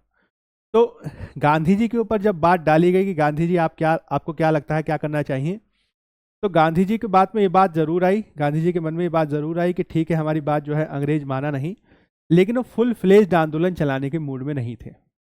उनका मानना था कि अभी फिलहाल जो है आंदोलन के लिए सही वक्त नहीं आया है, देश की जनता में आंदोलन को लेकर जागृति नहीं है, देश की जनता जो है युद्ध के प्रयासों को लेकर पूरी तरीके से संतुष्ट असंतुष्ट का मुद्दा अभी देखने को नहीं मिल रहा है, और अगर अभी हम आंदोलन करेंगे तो पहले ही अंग्रेजी सरकार इमरजेंसी प्रोविजंस ला चुकी है, वर्ल्ड वॉर का टाइम चल रहा है, पूरा का पूरा ये तो निपटा देगी हम एक ही दिन में। इसलिए गांधी जी का मानना था कि फिलहाल ऐसा करते हैं कि फुल फ्लेज्ड आंदोलन नहीं करते हैं, किसी और विकल्प के बारे में सोचते हैं। तो काफ़ी सोच विचार कर गांधी जी इस निष्कर्ष पे पहुंचे कि चलो सत्याग्रह के मार्ग पे चलते हैं, यानी हम अपनी बात को सत्य साबित करने के लिए उसके आग्रह के तौर पर एक सीमित आंदोलन करेंगे। और यही जो उनका सीमित आंदोलन है, यही जो है आप याद रखेंगे व्यक्तिगत सत्याग्रह के नाम से जाना गया। ठीक है, किस नाम से जाना गया? व्यक्तिगत सत्याग्रह। अगर कोई आपसे ये पूछे कि भाई ये बताओ व्यक्तिगत सत्याग्रह कब शुरू हुआ था, तो आप याद कर लीजिएगा व्यक्तिगत सत्याग्रह अक्टूबर 1940 में शुरू हुआ था। व्यक्तिगत सत्याग्रह कब शुरू हुआ था? अक्टूबर 1940 में शुरू हुआ था। कोई आपसे ये पूछे अच्छा ये बताइए व्यक्तिगत सत्याग्रह जो अक्टूबर 1940 में शुरू हुआ उसका इमीडिएट कंटेक्स्ट क्या है, तात्कालिक कारण क्या था? तो आप याद रखिएगा यह जो है अगस्त 1940 का जो लिनलिथगो का प्रस्ताव था, लिनलिथगो का जो प्रस्ताव था उसकी असफलता के आधार पर हुआ था। ठीक है, वो फेल कर गया था, तो उसकी असफलता के चलते जो है इसको शुरू किया गया था। क्यों? क्योंकि कांग्रेस के ऊपर ये दबाव था कि आपकी बात तो अंग्रेज सरकार ने मानी नहीं, आपके पास कोई ऑप्शन रहा नहीं आंदोलन के अलावा। अब गांधी जी 1940 के दौर में आंदोलन करने के लिए पूरी तरीके से सहमत नहीं थे। उन्हें लग रहा था अभी फिलहाल देश में इस तरीके का माहौल है नहीं, तो चलो ठीक है, ऐसा नहीं करते हैं, फुल फ्लेज्ड आंदोलन नहीं करते, एक सीमित आंदोलन करते हैं। और यही सीमित आंदोलन बाद में जो है व्यक्तिगत सत्याग्रह के नाम से जाना गया, जिसे अक्टूबर 1940 से प्रारंभ किया गया। इसको दिल्ली चलो आंदोलन भी कहते हैं, याद कर लीजिएगा, इसको दिल्ली चलो आंदोलन, दिल्ली चलो आंदोलन भी कहते हैं। अब इसको दिल्ली चलो आंदोलन क्यों कहते थे भाई? तो दिल्ली चलो आंदोलन इसको इसलिए कहते थे कि इसमें गांधी जी सोच समझकर बहुत सीमित आधार पर इस आंदोलन को करने के लिए कार्य रणनीति बनाए थे। क्या किया उन्होंने? तो सबसे पहले तो उन्होंने एक सत्याग्रही को पकड़ा, ठीक है, एक सत्याग्रही इन्होंने चुन लिया और उनका नाम था विनोबा भावे। ठीक है, विनोबा भावे। विनोबा भावे कौन है? तो ये गांधी जी के आप कह सकते हैं परम भक्त हैं, गांधी जी के परम सहयोगी हैं, गांधी जी की विचारधारा में बहुत गहराई से विश्वास करने वाले व्यक्ति हैं, और यह जो है व्यक्तिगत सत्याग्रह के प्रथम सत्याग्रही बने। ठीक है, व्यक्तिगत सत्याग्रह के प्रथम सत्याग्रही बने। इनको गांधी जी ने क्या कहा? इनको गांधी जी ने कहा कि देखो बेटा विनोबा जी, आपको करना क्या है, आपको युद्ध प्रयासों के बारे में या उपनिवेशवाद विरोधी भाषणों को देना है। आपको लोगों के सामने गांव-गांव जाना है, गांव-गांव जाके युद्ध के विरोध में भाषण देना है, अंग्रेजी सरकार की योजनाओं को सबके सामने रखना है और बताना है कि किस तरीके से अंग्रेजी सरकार हमारे भले के लिए लड़ाई नहीं लड़ रही है, बल्कि अपने फायदे के लिए लड़ाई लड़ रही है। और आपको घूम घूम कर अंग्रेजी सरकार के इस राज का फाश करना है। आप हर गांव में जाएंगे, भाषण देंगे, भाषण खत्म हो जाएगा, दूसरे गांव में जाएंगे, तीसरे गांव में जाएंगे, और भाषण देते देते देते देते आप दिल्ली की तरफ कूच करेंगे। अगर अंग्रेजी सरकार ने आपको गिरफ्तार नहीं किया तो सीधे जाके दिल्ली में जाके आप भाषण दीजिएगा। ठीक है, अगर आपने जो है गिरफ्तार कर लिया गया, अंग्रेजी सरकार ने आपको गिरफ्तार कर लिया, तो चुपचाप गिरफ्तार हो जाइए, कोई दिक्कत नहीं, हम दूसरे सत्याग्रही को खड़ा करेंगे। दूसरा सत्याग्रही सेम जो है आप कह सकते हैं कार्य प्रणाली अपनाएगा, वह भी जो है गांव-गांव जाएगा, युद्ध विरोधी भाषण देगा, अंग्रेजी सरकार के अत्याचारों के बारे में बताएगा, भारतीय सरकारों की, भारतीयों की लेजिटिमेट मांगों के बारे में बताएगा, और भारतीयों से अपेक्षा करेगा कि आगे और बड़ा आंदोलन होगा, उसके लिए आप तैयार रहिए। और जब तक उसको गिरफ्तार नहीं किया जाएगा तब तक वो भाषण देता जाएगा, जागरूकता फैलाता जाएगा, और जाते जाते जाते जाते दिल्ली की तरफ बढ़ेगा। योजना क्या है? योजना है सत्याग्रही को चुना गया, इसको बोला गया आप भाषण दो, युद्ध विरोधी भाषण दो, अंग्रेजी सरकार की कारगुजारियों को उजागर करो, भारतीयों में जागरूकता का संचार करो, अंग्रेजी सरकार को ये बताओ कि हम चुपचाप नहीं बैठे हैं, हम भी कुछ कर सकते हैं, और अगर आपने अभी बात हमारी नहीं सुनी तो आगे और बड़ा आंदोलन करेंगे, और अगर अंग्रेज सरकार ने हमें गिरफ्तार कर लिया तो दूसरा सत्याग्रही खड़ा कर देंगे। क्या समस्या है? तो जब विनोबा भावे को गिरफ्तार कर लिया गया तो हमारे जवाहर नेहरू जो थे, ठीक है, जवाहरलाल नेहरू, वो हमारे द्वितीय सत्याग्रही हो गए। ठीक है, क्या हो गए? द्वितीय सत्याग्रही हो गए। और जब जवाहरलाल नेहरू को गिरफ्तार कर लिया गया तो ब्रह्मदत्त करके एक व्यक्ति थे, वह जो है तीसरे सत्याग्रही हो गए। ठीक, इस तरीके से जो है सत्याग्रह आंदोलन ये चला। ठीक, लेकिन आपको ध्यान रखना है कि चूंकि ये जो व्यक्तिगत सत्याग्रह है वो मास लेवल पे शुरू नहीं किया गया था, यह जो सत्याग्रह है ये अखिल भारतीय स्तर पे शुरू नहीं किया गया था, यह सत्याग्रह बहुत सीमित स्तर पे शुरू किया गया था, केवल अंग्रेजों को दिखाने के लिए कि हम आंदोलन कर सकते हैं लेकिन कर नहीं रहे हैं, तो हमारे चुप बैठने को हमारी कमजोरी मत समझ लेना। इसी वजह से आंदोलन बहुत ज़्यादा आप कह सकते हैं आगे नहीं बढ़ा, क्योंकि गांधी जी ने इसको सीमित रखा था। आपको ध्यान रखना है कि अंग्रेजी सरकार ने मई 1941 तक मोर देन 25,000 सत्याग्रहियों को गिरफ्तार कर लिया था। ठीक है, यानी गांधी जी भले ही बोल रहे हो कि ये आंदोलन बहुत ज़्यादा हमें विस्तारित नहीं करना है, लेकिन फिर भी हजारों हजार लोग इसके साथ जुड़ गए थे। और क्योंकि गांधी जी बहुत ज़्यादा जो है आप कह सकते हैं कि इसको मास मूवमेंट बनाने के मूड में नहीं थे, और 1941 के बाद में आते आते कहानी चेंज होने लगी, इसलिए दिसंबर 1941 तक आते आते इस आंदोलन को वापस ले लिया गया। ठीक है, तो महज आप कह सकते हैं कि लगभग 1 साल के आसपास तक ये आंदोलन चला। ये बहुत बड़ा आंदोलन नहीं था, इट वॉज अ वेरी, आप कह सकते हैं सीमित था। ठीक है, इसका जो कंटेक्स्ट है वो बहुत सीमित है, इसका जो स्पेस है वो सीमित है, और इसमें केवल और केवल अंग्रेजी राज को ये बताने का प्रयास था कि हमारी शांति को हमारी कमजोरी मत समझ लेना, हम चाहे तो बहुत बड़ा आंदोलन खड़ा कर सकते हैं, देश की जनता हमारे साथ है, हमें जो है हमारा हक दे दो, अगर नहीं दोगे तो हम जो है उससे बड़ा आंदोलन खड़ा करेंगे। और 1942 अगस्त तक आते आते गांधी जी ने ऐसा किया भी कि अब गांधी जी ने इतना बड़ा आंदोलन खड़ा कर दिया, जो कहा जा सकता है कि गांधी जी के नेतृत्व के अधीन कुछ इस तरीके से नहीं था कि गांधी जी को गिरफ्तार कर लिया गया, बावजूद इसके आंदोलन इतना बड़ा प्रसारित हो गया, इतना ज़्यादा फैल गया कि वो पिछले असहयोग और सविनय अवज्ञा आंदोलन से भी ज़्यादा विस्तारित हो गया। ठीक है, याद करिएगा व्यक्तिगत सत्याग्रह के बारे में इतनी बातें आपके लिए मेरे ख्याल से काफ़ी ज़रूरी हैं, इतना बात आप ध्यान रखेंगे। चलिए, ये आपका हो गया आपका 1940। अब आ गया आपका 1941। ठीक है, 1939 के बारे में मैंने बताया, 1940 के बारे में बताया। अब चलते हैं 1941 की ओर। अब देखिए 1941 में क्या हुआ। आ गया आपका 1941। 1941 में क्या कहानी चल रही है भाई? 1941 में एक तो आपका व्यक्तिगत सत्याग्रह चल ही रहा है, क्योंकि वो दिसंबर में वापस लिया गया था, तो व्यक्तिगत सत्याग्रह है, लेकिन वो काफ़ी विस्तारित नहीं है। अंतर्राष्ट्रीय स्तर पे क्या हुआ है उसको आप बहुत इंपॉर्टेंट बात ध्यान रखिएगा।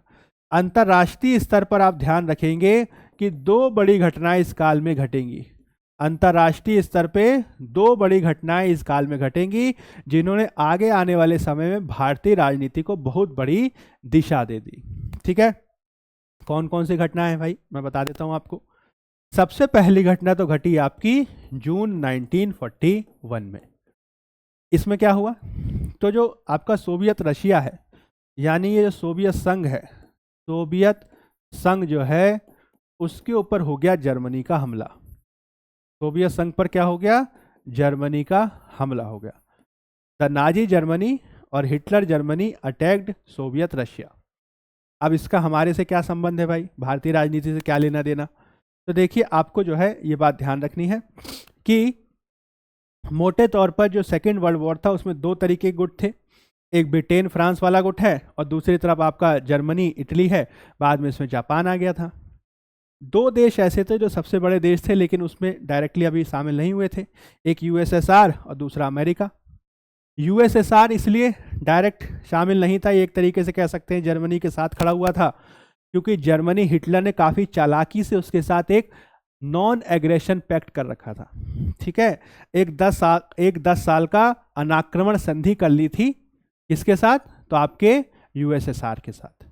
कहानी क्या है? कहानी यह है कि जर्मनी ने युद्ध से पहले ही सोवियत रशिया के साथ एक अनाक्रमण समझौता किया था, जिसमें प्रोविजन ये था कि सोवियत संघ जर्मनी के ऊपर अटैक नहीं करेगा, जर्मनी सोवियत संघ के ऊपर अटैक नहीं करेगा।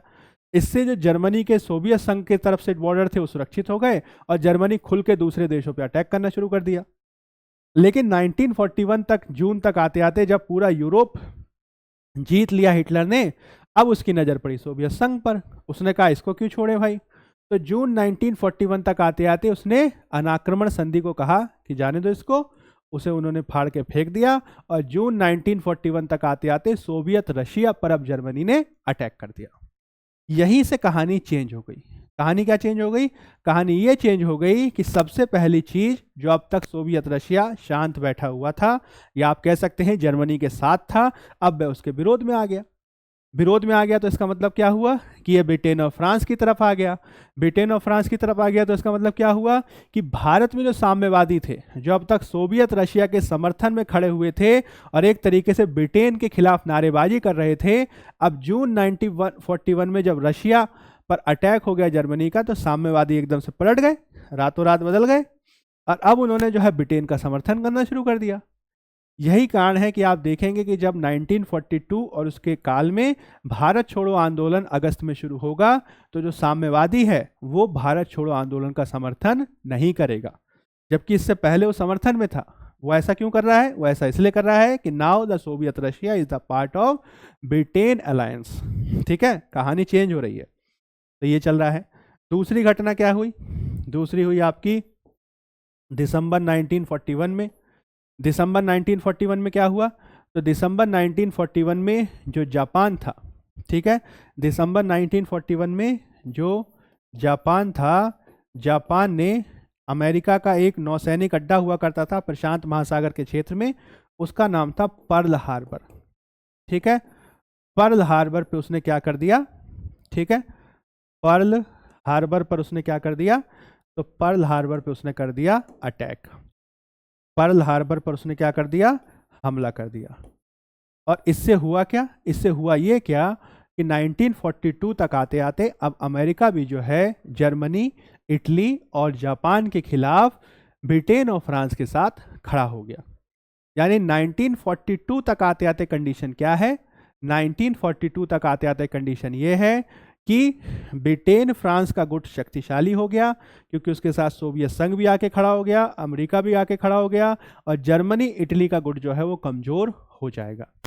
लेकिन इसमें एक घटना और घटेगी। घटे क्या की कि 1942 के शुरुआती महीनों तक आते आते 1942 के मार्च तक आते आते सबसे पहले तो जापान ने पर्ल हार्बर पे अटैक किया। उसके बाद बहुत तेजी से जापान जो है वो साउथ ईस्ट एशिया में, दक्षिण पूर्व एशिया में बढ़ा, ठीक है।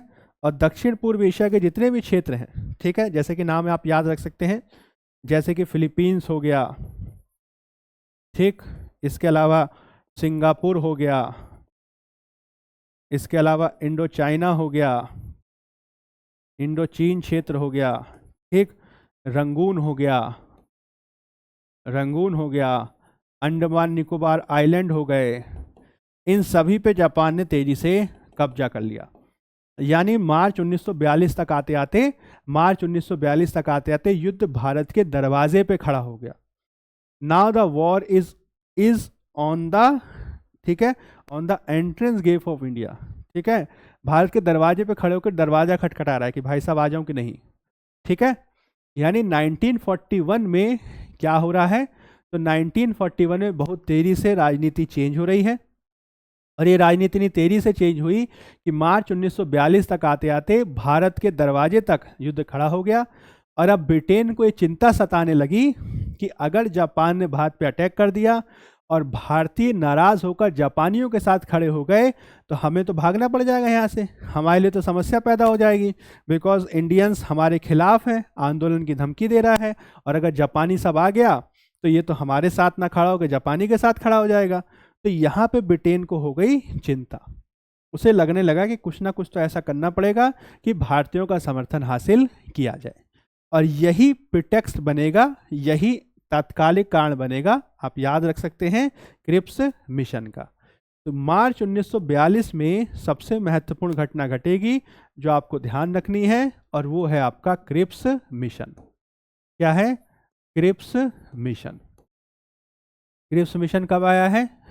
तो मार्च 1942 में, ठीक है। क्रिप्स मिशन कब आया है? तो क्रिप्स मिशन आया है आपका मार्च 1942 में, ठीक। इसके अध्यक्ष कौन है? तो स्टेफर्ड क्रिप्स हैं। अध्यक्ष कौन है? तो इसके अध्यक्ष हैं, मतलब एक ही व्यक्ति था, सर स्टेफर्ड क्रिप्स, उन्हीं के नाम पर है, सर स्टेफर्ड क्रिप्स। ये जो है लेबर पार्टी के सदस्य हैं, मजदूर दल के हैं, और ये जो है भारतीयों के समर्थक माने जाते थे। आपको ध्यान रखना है कि जो ब्रिटेन था उस समय विंस्टन चर्चिल की सरकार थी। किसकी सरकार थी? विंस्टन चर्चिल की। विंस्टन चर्चिल ने 1940 से 1945 तक शासन किया है, और उस समय जो सरकार काम कर रही थी वो एक नेशनल गवर्नमेंट थी। नेशनल गवर्नमेंट का मतलब क्या हुआ कि उस सरकार में सभी राजनीतिक दलों के लोग शामिल थे। उसमें कंजर्वेटिव पार्टी के भी थे, जिसका आप कह सकते हैं प्रधानमंत्री विंस्टन चर्चिल। इसके अलावा उसमें जो है जो लेबर पार्टी है, आप कह सकते हैं भारत समर्थक पार्टी है, वो भी शामिल थी, जिसमें sir Stafford Cripps was very important. तो भारतीयों का समर्थन हासिल करने के लिए चर्चिल ने घोषणा करी कि सर स्टेफर्ड क्रिप्स को एक प्रस्ताव लेकर भारत भेजा जाएगा, वे भारतीय नेताओं से बातचीत करेंगे, और एक जो कॉन्स्टिट्यूशनल डेडलॉक देखा जा रहा है, एक प्रकार का आप कह सकते हैं वाद विवाद की स्थिति देखी जा रही है, उस वाद विवाद की स्थिति को दूर करने का प्रयास किया जाएगा, कोशिश किया जाएगा कि समस्या दूर हो जाए।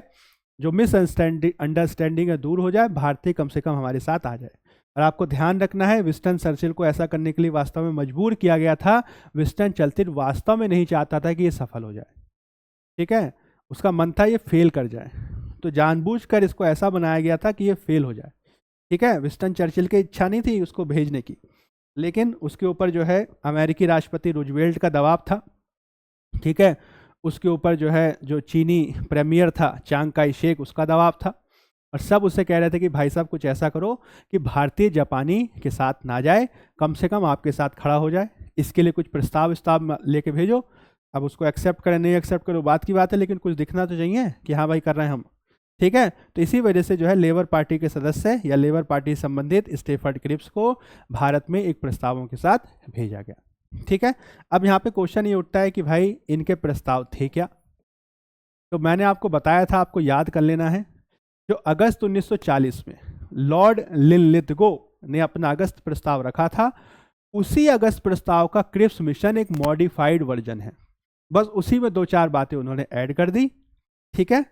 इसी वजह से फेल कर गया, क्योंकि क्रिप्स मिशन से पहले जो अगस्त प्रस्ताव आया था उसको भारतीय पहले ही फेल कर चुके थे, इसको तो सफल वैसे भी नहीं होना था, लेकिन दिखावा करने के लिए, कुछ दिखाने के लिए कि हम भी कुछ कर रहे हैं, इसको भेजा गया था, ठीक है। प्रस्ताव क्या है देखिए, सबसे पहले तो इसमें कहा कि भारत एक संघ है, ठीक है, भारत को एक संघ की तरह रखा जाएगा, भारत को एक संघ बनाया जाएगा, और इसका दर्जा जो है डोमिनियन स्टेटस का होगा, यानी हम भारत को डोमिनियन स्टेटस देंगे, ठीक है। भारत को क्या देंगे? Dominion status. वही वाली बात कांग्रेस रिजेक्ट कर देगी, बोलेगी हम तो स्वतंत्रता की बात कर रहे थे, फिर आप ये डोमिनियन स्टेटस लेके आ गए। लेकिन इसमें एक बात इन्होंने और कह दी, इन्होंने कहा कि भाई भारत ऐसा डोमिनियन स्टेटस होगा जिसे पृथकता का अधिकार होगा, अगर वो चाहे तो हमसे अलग हो जाए, ठीक है। तो इस बात पे इन्हें लगा कि चलो ठीक है, थोड़ा बहुत कांग्रेस मान जाएगी, अलग हो सकते हैं, ठीक। तो एक ऐसा डोमिनियन स्टेटस प्रस्तावित किया गया जो पृथकता का अधिकार के साथ होगा।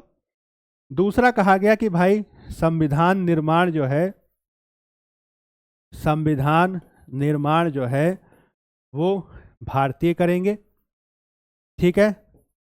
और इसमें जो है युद्ध के बाद एक संविधान निर्मात्री निकाय, एक संविधान निर्मात्री निकाय बनाया जाएगा, युद्ध के बाद एक संविधान निर्मात्री निकाय बनाया जाएगा, जिसमें आप याद रखिएगा, जिसमें मोटे तौर पर ब्रिटिश प्रांत, ब्रिटिश भारत के प्रांत, ब्रिटिश भारत के प्रांत और देशी रियासतों के प्रतिनिधि शामिल होंगे, ठीक है, देशी रियासतों के प्रतिनिधि शामिल होंगे, ठीक।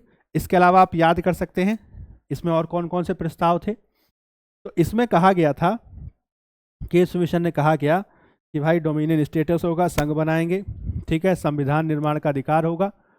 इसके अलावा इसमें कहा गया था, आप ध्यान रखिएगा, कि इसमें अल्पसंख्यक सुरक्षा, अल्पसंख्यक सुरक्षा प्रावधान, यानी अल्पसंख्यकों की सुरक्षा के प्रावधान होंगे, ठीक। सबसे ज़्यादा जो इंपॉर्टेंट बात है आप ध्यान रखिएगा कि इसमें जो संविधान निर्माण के बारे में बात किया गया था, संविधान निर्माण, ठीक, उस संविधान निर्माण को लेकर प्रोविजन ये था कि जो इसको नहीं चाहे, जो इसको नहीं चाहे, यानी अगर कोई ऐसा भारत का कोई प्रांत है, भारत का कोई क्षेत्र है जो इस संविधान निर्माण को स्वीकार नहीं कर रहा, या भारत का कोई ऐसा प्रांत है जो इस संघ का भाग नहीं होना चाहता, ठीक है, वो अलग हो सकते हैं, ठीक है। यानी एक तरीके से इसमें पाकिस्तान के बीज भी शामिल थे, क्योंकि इन्होंने सारी व्यवस्था दे दी और कहा कि जिसको एक्सेप्ट हो वो एक्सेप्ट कर ले, जिसको एक्सेप्ट ना हो वो ना करे। यानी इसमें डायरेक्टली तो पाकिस्तान के बारे में बात नहीं किया गया था, लेकिन इसको कहा जाता है कि क्रिप्स मिशन में जिस तरीके से भारतीय प्रांतों को संघ से बाहर करने का, बाहर होने का अधिकार कहने की बात की गई, वह एक तरीके से पाकिस्तान का बीज ही था, ठीक है। अब यहाँ पे क्वेश्चन ये उठता है कि अगर मान लो इस तरीके के प्रोविजन हैं तो इसको मुस्लिम लीग ने एक्सेप्ट क्यों नहीं किया?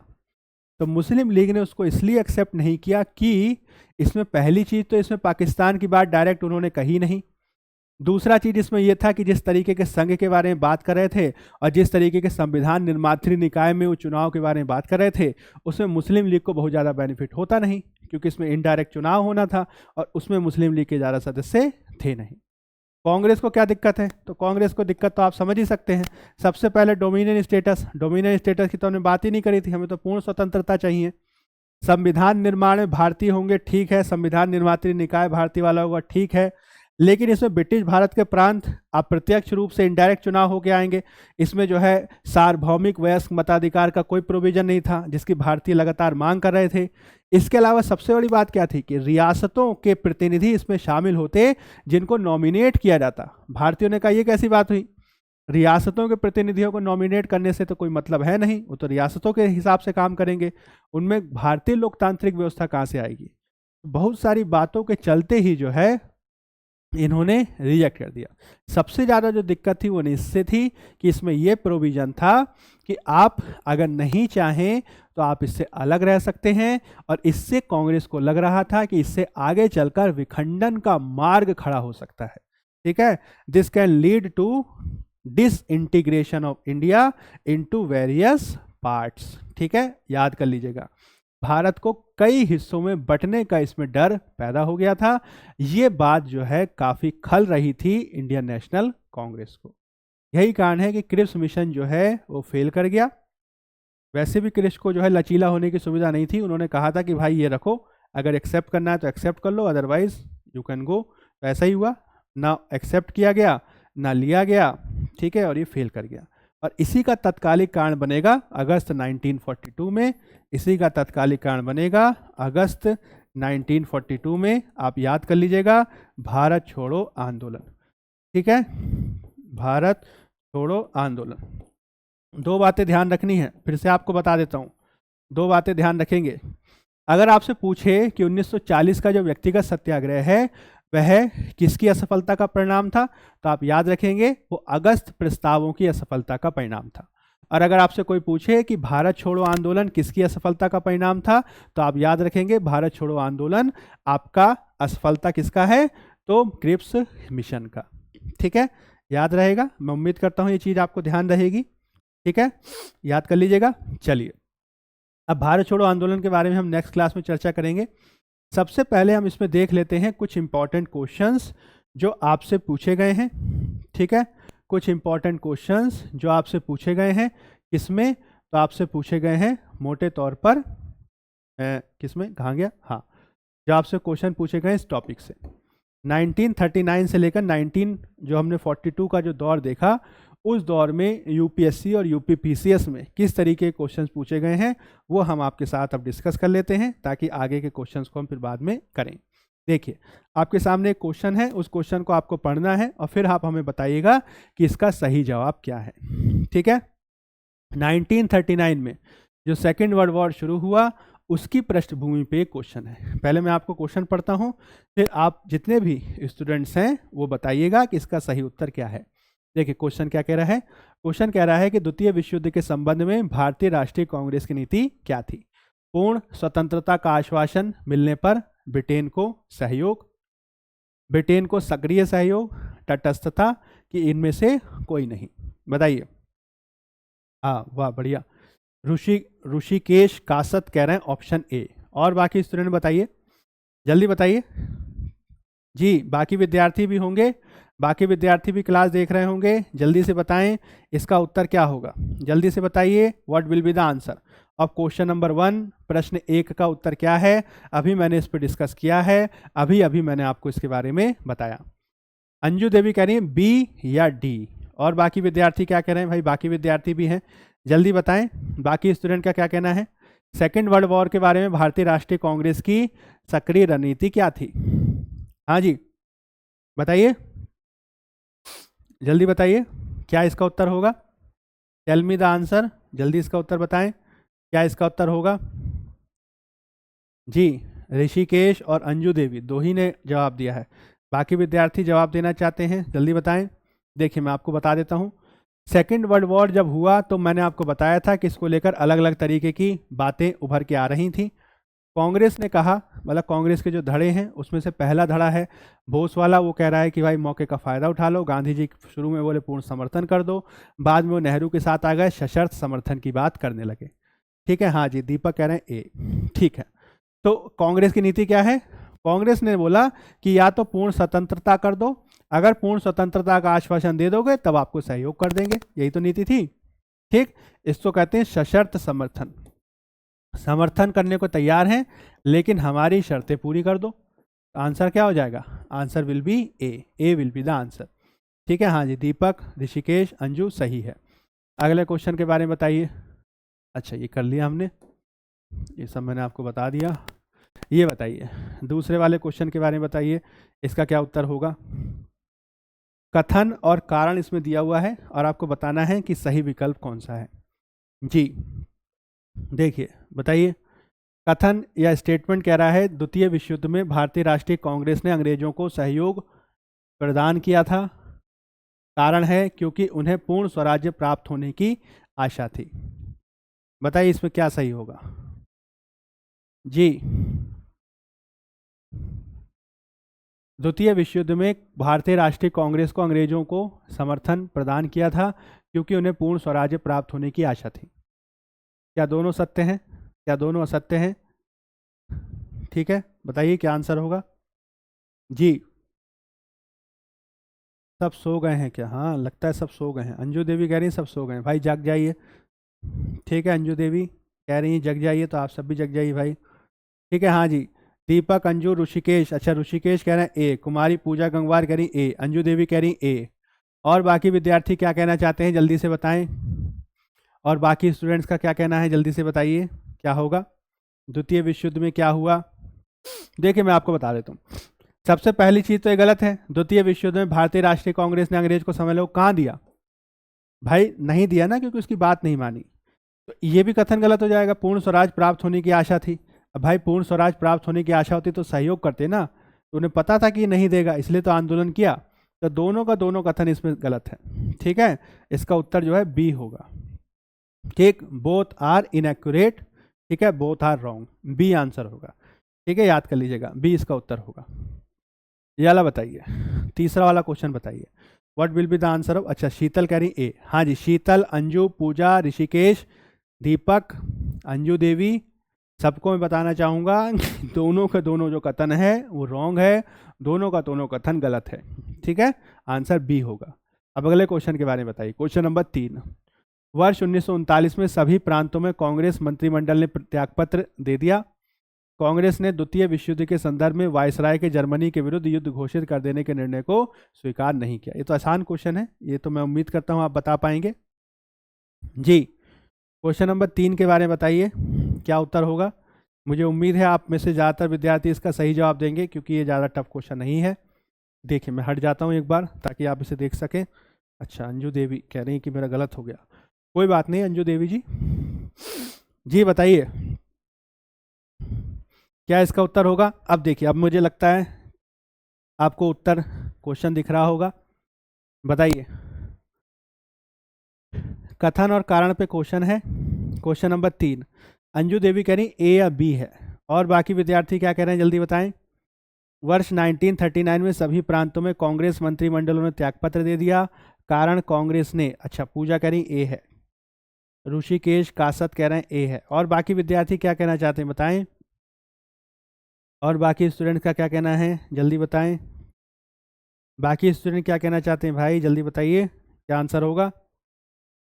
जी देखिए मैं आपको बता देता हूं। देखिए इसमें दोनों का दोनों कथन सही है और दोनों इसका सही व्याख्या है। 39 में कांग्रेस मंत्रिमंडल ने त्यागपत्र दिया था, इसका कारण क्या था? तो कारण यही था ना कि भाई वायसराय ने बिना कांग्रेस से पूछे भारत को सेकेंड वर्ल्ड वॉर में युद्धरत घोषित कर दिया था, इसलिए तो त्यागपत्र दे दिए। तो आंसर क्या हो जाएगा? ए आंसर हो जाएगा। ठीक है, समझ सकते हैं? हाँ जी, चलिए अगला क्वेश्चन बताइए। अच्छा ये इसका अंग्रेजी वाला हो गया, ये वाला बताइए, सेम क्वेश्चन है, बताइए इसका आंसर क्या होगा। 1939 में कांग्रेस मंत्रिमंडल ने 7 प्रांतों में त्यागपत्र दे दिया, क्यों? क्योंकि कांग्रेस अन्य 4 प्रांत मंत्रिमंडल नहीं बना पाई, वाम पक्ष का उदय देखा गया, बहुमत अधिक, सांप्रदायिक अशांति थी, कोई भी सही नहीं है। बताइए क्वेश्चन नंबर 4 का क्या आंसर होगा, जल्दी बताइए। What will be the answer of question number 4? Question number 4 का सही उत्तर क्या होगा जी? क्वेश्चन नंबर 4 का सही उत्तर क्या होगा, जल्दी बताइए जी। क्वेश्चन नंबर 4 जल्दी पढ़िए एक बार, फिर बताइए क्या जवाब होगा। ऋषिकेश कह रहे हैं डी होगा, और बाकी विद्यार्थी क्या सोचते हैं बताएं, बाकी स्टूडेंट क्या सोचते हैं जल्दी बताएं क्या आंसर होगा जी, जल्दी बताइए। What will be the answer? बाकी स्टूडेंट बताइए। अंजू कह रही हैं डी, ठीक है। और बाकी अंजू, ऋषिकेश डी। पूजा क्या कहना चाहती हैं बताइए, पूजा गंगवार का क्या कहना है, जल्दी बताएं। और बाकी स्टूडेंट बताइए क्या कहना चाहते हैं जी। हाँ जी, देखिए तो 1939 में इस्तीफा दे दिया था। देखिए 4 प्रांतों मंत्रिमंडल, इसका तो कोई लॉजिक ही नहीं बनता। वाम पक्ष का उदय डायरेक्ट रिलेटेड है नहीं, सांप्रदायिक अशांति ये भी नहीं है, डी इसका उत्तर होगा। मैंने आपको बताया था क्यों दे दिया था, वो चाहते थे, ठीक है क्लियर है ना, मैंने आपको बताया था। उनका कहना था कि आप हमारी बात मान लो तब हम आपका समर्थन करेंगे। उन्होंने बात नहीं मानी तो उन्होंने इस्तीफा दे दिया, सीधी सी बात है। 4 का डी है, ठीक। इसका बताइए द्वितीय विश्व युद्ध कब समाप्त हुआ? बड़ा आसान क्वेश्चन है, ये तो आसान है, बता पाएंगे। बताइए क्वेश्चन नंबर 5 का जवाब क्या होगा जी। क्वेश्चन नंबर 5 के बारे में बताइए क्या इसका उत्तर होगा। सेकेंड वर्ल्ड वॉर कब समाप्त हुआ? अंजू देवी, हाँ जी एकदम सही हो गया आपका। अंजू, ऋषिकेश, पूजा, सही है। क्वेश्चन नंबर 5 बताइए, तो बड़ा आसान क्वेश्चन है सेकेंड वर्ल्ड वॉर का। सेकेंड वर्ल्ड वॉर कब खत्म हुआ? When did the second world war and? 1937, 1918, 1946 की 1945 जी, जल्दी बताइए क्या इसका उत्तर होगा। द्वितीय विश्व युद्ध कब समाप्त हुआ? द्वितीय विश्व युद्ध कब समाप्त हुआ? 1945। और बाकी स्टूडेंट बताइए, बाकी स्टूडेंट का क्या कहना है, बाकी विद्यार्थी क्या सोचते हैं जल्दी बताएं। अंजू देवी कह रही हैं डी, अच्छा। ऋषिकेश कह रहे हैं 1945। बाकी विद्यार्थी बताइए बाकी क्या कहना चाहते हैं जी। बाकी विद्यार्थी क्या कहना चाहते हैं जल्दी बताइए। पूजा कह रही है सी। देखिए तो मैं आपको बता देता हूँ, सेकेंड वर्ल्ड वॉर जो है वो आपका 1939 में शुरू हुआ था और ये 1945 में समाप्त हुआ था, ठीक है। डी इसका आंसर होगा। मैंने अभी आपको बताया था ना 15 अगस्त 1945 को जापान ने आत्मसमर्पण किया था। इसी दिन को यादगार रखने के लिए लॉर्ड माउंटबेटन ने भारत की स्वतंत्रता का दिन 15 अगस्त 1947 चुना, ठीक है, याद कर लीजिएगा। डी इसका उत्तर है। यह बताइए जब सेकेंड वर्ल्ड वॉर हुआ उस समय ब्रिटेन का प्रधानमंत्री कौन था? अभी मैंने बताया था आपको। हाँ जी, प्रियंका कुमारी, गुड आफ्टरनून। बताइए जब सेकेंड वर्ल्ड वॉर हुआ उस समय ब्रिटेन का प्रधानमंत्री कौन था? मैंने अभी आपको बताया था। क्लीमेंट एटली था, एंटोनी ईडन था, विंस्टन चर्चिल था कि हेराल्ड विल्सन था जी। बताइए क्वेश्चन नंबर 6 का आंसर क्या होगा। प्रियंका कुमारी के 1945। अच्छा, पिछले क्वेश्चन का जवाब दे रहे हैं। अगले क्वेश्चन के बारे में बताइए, question number 6। Now tell me the answer of question number 6। Question number 6 के बारे में बताइए। विंस्टन चर्चिल, अच्छा क्वेश्चन नंबर 6 का जवाब दे रहे हैं विंस्टन चर्चिल, ठीक है। अंजू कह रही सी। और बाकी विद्यार्थी क्या कहते हैं, बाकी स्टूडेंट का क्या कहना है, बाकी विद्यार्थियों क्या कहना है जल्दी बताएं। राज राजपूत कह रहे हैं सी, ओके। और बाकी विद्यार्थी बताइए। प्रियंका कुमारी कह रही 6 का सी, ठीक है जी। प्रियंका कुमारी कह रही 6 का सी। बाकी विद्यार्थी बताइए। सही है, ठीक है, मैं मान सकता हूँ Winston Churchill is the answer, ठीक है, सही बताया आपने। 1940 से लेकर 1945 तक ये जो है ब्रिटेन का प्रधानमंत्री रहा था। बाद में चुनाव होता है और क्लीमेंट एटली ब्रिटेन के प्रधानमंत्री बनते हैं, ठीक है, याद रखिएगा सी होगा।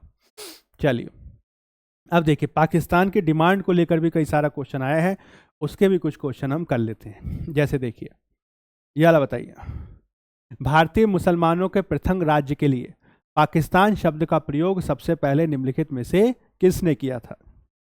बताइए इसका जवाब क्या होगा। Who among the following was the person who first use the word Pakistan for a separate state of Indian Muslims? बताइए, तो आसान क्वेश्चन है। प्रियंका कुमारी कह रही सर जी क्लास डेली होती है क्या? अच्छा, शाजिया कह रही डी, अरे वाह, प्रियंका कुमारी जी, हम आपको बताना चाहते हैं कि ये जो क्लास है हमारी ऑफलाइन होती है, ठीक है, बरेली अभ्युदय में। अब चूंकि आज बारिश की वजह से क्लास नहीं हो पाई, इसी वजह से आज हम इसको ऑनलाइन कर रहे हैं, ठीक है। अदरवाइज ये क्लास जो है वो हमारी ऑफलाइन होती है, ठीक है। हाँ जी, रहमत अली, ओके। ऋषिकेश जी कह रहे हैं डी, प्रियंका कह रही हैं डी, शाजिया कह रही हैं डी, अंजू कह रही हैं बी या डी, ठीक है। तो आप याद रखिएगा कि मुसलमान और पाकिस्तान शब्द का प्रयोग 1933 में कैम्ब्रिज यूनिवर्सिटी के एक स्कॉलर चौधरी रहमत अली के द्वारा किया गया था, ठीक है। इन्होंने एक पैम्फलेट लिखा था जिसका नाम था नाउ और नेवर, ठीक। आर वी टू लिव और पेरिश फॉर एवर, ये एक पैम्पलेट था जिसमें उन्होंने पाकिस्तान के बारे में बात किया था।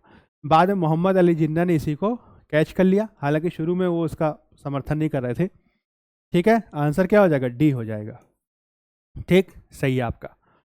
ये वाला बताइए, मुसलमानों के लिए पृथक राष्ट्र का विचार किसने दिया था? The idea of a separate nation for Muslims was given by, इसका जवाब बताइए, ये भी बड़ा अच्छा क्वेश्चन है। हाँ जी, शाजिया, पूजा, अंजू, प्रियंका, ऋषिकेश, राजपूत, सही है। अब क्वेश्चन नंबर 2 का जवाब दीजिए। Now tell me the answer of question number 2। अब क्वेश्चन नंबर 2 के बारे में बताइए, क्वेश्चन नंबर 2 का जवाब दीजिए। क्वेश्चन नंबर 2 का जवाब क्या होगा जी? क्वेश्चन नंबर 2 का जवाब बताइए, what will be the answer of question number 2? Question number 2 का जवाब क्या होगा? प्रियंका कह रही है 2 का ए, अच्छा। और बताइए, मुसलमानों के लिए पृथक राष्ट्र का विचार इनमें से किसने पहले दिया था? जिन्ना, अहमद खां, इकबाल, लियाकत अली। मोहम्मद इकबाल, अच्छा। अंजू देवी कह रही ए, प्रियंका कह रही ए, ऋषिकेश कह रहे हैं मोहम्मद इकबाल, ओके। और बाकी विद्यार्थी क्या सोचते हैं बताइए? पूजा कह रही ए, ठीक है। देखिए, इसमें ना 3 चीज़ें आप ध्यान रख लीजिएगा, क्योंकि 3 चीज़ें पूछता है। सबसे पहला तो भाई पूछेगा पाकिस्तान शब्द किसने दिया, तो याद रखेंगे रहमत अली, ठीक है, चौधरी रहमत अली, 1933, पहला, ठीक। दूसरा, पाकिस्तान नहीं, लेकिन मुस्लिमों के लिए एक होमलैंड का विचार, जो बाद में कई बार पाकिस्तान या पृथक राष्ट्र के रूप में भी कहा जाता है, ठीक। मुस्लिम होमलैंड का विचार, मुस्लिम होमलैंड, मुस्लिमों के लिए एक होमलैंड का विचार किसने दिया था, जिसे बाद में पृथक राष्ट्र भी कहा जाने लगा, ठीक है। तो मुस्लिम होमलैंड का विचार सबसे पहले जो है वो मोहम्मद इकबाल ने दिया था, ठीक है। मुस्लिम होमलैंड मोहम्मद इकबाल ने दिया था, जिन्होंने मुस्लिम लीग के 1930 के इलाहाबाद अधिवेशन में उन्होंने इसको बताया था। उन्होंने कहा था कि मुस्लिमों के लिए एक होमलैंड होना चाहिए जिसमें उनके अधिकारों का संरक्षण हो। यह जो होमलैंड है वो भारत की सीमाओं के अंदर भी हो सकता है, भारत की सीमाओं के बाहर भी हो सकता है। तो कई लोग उसको यह भी कहते हैं कि एक तरीके से यह पृथक राष्ट्र के बारे में बात थी। ऑल्दो कई लोगों का यह भी मानना है कि वह पृथक राष्ट्र के बारे में बात नहीं कर रहे थे, वो एक होमलैंड के बारे में बात कर रहे थे, होमलैंड फॉर मुस्लिम्स। लेकिन बाद में इसी विचार को और आगे जब बढ़ाया गया तो पृथक राष्ट्र के रूप में आ गया। इसलिए कहा जाता है मुस्लिमों के लिए एक पृथक राष्ट्र का विचार सबसे पहले किसने दिया था, तो मोहम्मद इकबाल ने, ठीक है। यहाँ पे आंसर हो जाएगा सी, ठीक है, सी आंसर हो जाएगा। हाँ जी अंजू देवी, सी आंसर होगा, मोहम्मद इकबाल, सही है।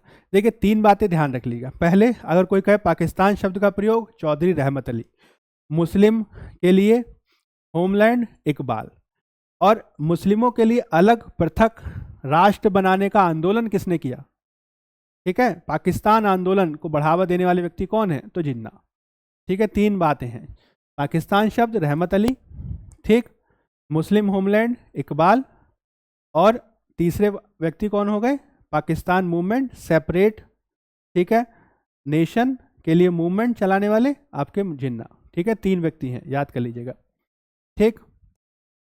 देखिए यही सेम क्वेश्चन पूछ रहा है, निम्नलिखित में से किसने सर्वप्रथम भारत में एक पृथक मुस्लिम राज्य का प्रस्ताव रखा था? याद रख लेंगे, मोहम्मद इकबाल 1930 के लीग के इलाहाबाद अधिवेशन में उन्हें बात कही थी। ठीक, ये वाला देखिए, अब यही सेम क्वेश्चन आ गया, कह रहा है कि पाकिस्तान के लिए अलग राज्य आंदोलन का नेतृत्व किसने किया? मैंने बताया था, बताइए क्या होगा इसका answer. Question number 4, question number 4 का जवाब बताइए। 3 व्यक्तियों के नाम मैंने बताए थे, तीसरे व्यक्ति का नाम आ गया, बताइए क्वेश्चन नंबर 4 का जवाब क्या होगा? जी, question number 4, what will be the right answer of question number 4? Question number 4 का जवाब क्या होगा? पाकिस्तान के लिए अलग राज्य आंदोलन का नेतृत्व निम्नलिखित में से किसने किया था? प्रियंका कुमारी कह रही हैं डी, और बाकी विद्यार्थी क्या क्या सोचते हैं, और बाकी स्टूडेंट क्या सोचते हैं, जल्दी बताइए। प्रियंका डी, ऋषिकेश कह रहे हैं जिन्ना, पूजा पाराशरी, अच्छा पूजा जी अभी आ गई, पूजा जी बताइए डी आंसर है आपका, मानती हैं आप इस बात को? और बाकी स्टूडेंट बताइए। प्रियंका, अंजू, अच्छा डी। देखिए मैंने आपको 3 बताए थे, अगर कोई कहे पाकिस्तान शब्द, चौधरी रहमत अली, मुस्लिम होमलैंड, मोहम्मद इकबाल, और separate state movement for Pakistan, उसमें नाम याद रखिएगा आपके जिन्ना, ठीक है, मोहम्मद अली जिन्ना, डी हो जाएगा आंसर। सही है, एकदम सही है आपका। अब देखिए ये वाला बताइए, क्वेश्चन आपको दिख रहा होगा, निम्नलिखित में से किसने, हाँ जी, राज राजपूत, मोहम्मद शहबाज, अंजू देवी, सही है, निम्नलिखित में से किसने मोहम्मद अली जिन्ना को हिंदू मुस्लिम एकता का दूत कहा था? पूजा जी, हाँ जी, बढ़िया है, बताइए इसका जवाब क्या होगा? निम्नलिखित में से किसने मोहम्मद अली जिन्ना को हिंदू मुस्लिम एकता का दूत कहा था? सरोजिनी नायडू, एनी बेसेंट, राजकुमारी अमृत कौर की अरुणा आसफ अली? प्राची गौतम कह रही हैं डी है। किसका जवाब बता रहे हैं आप प्राची जी? क्वेश्चन नंबर 4 का कि क्वेश्चन नंबर 5 का?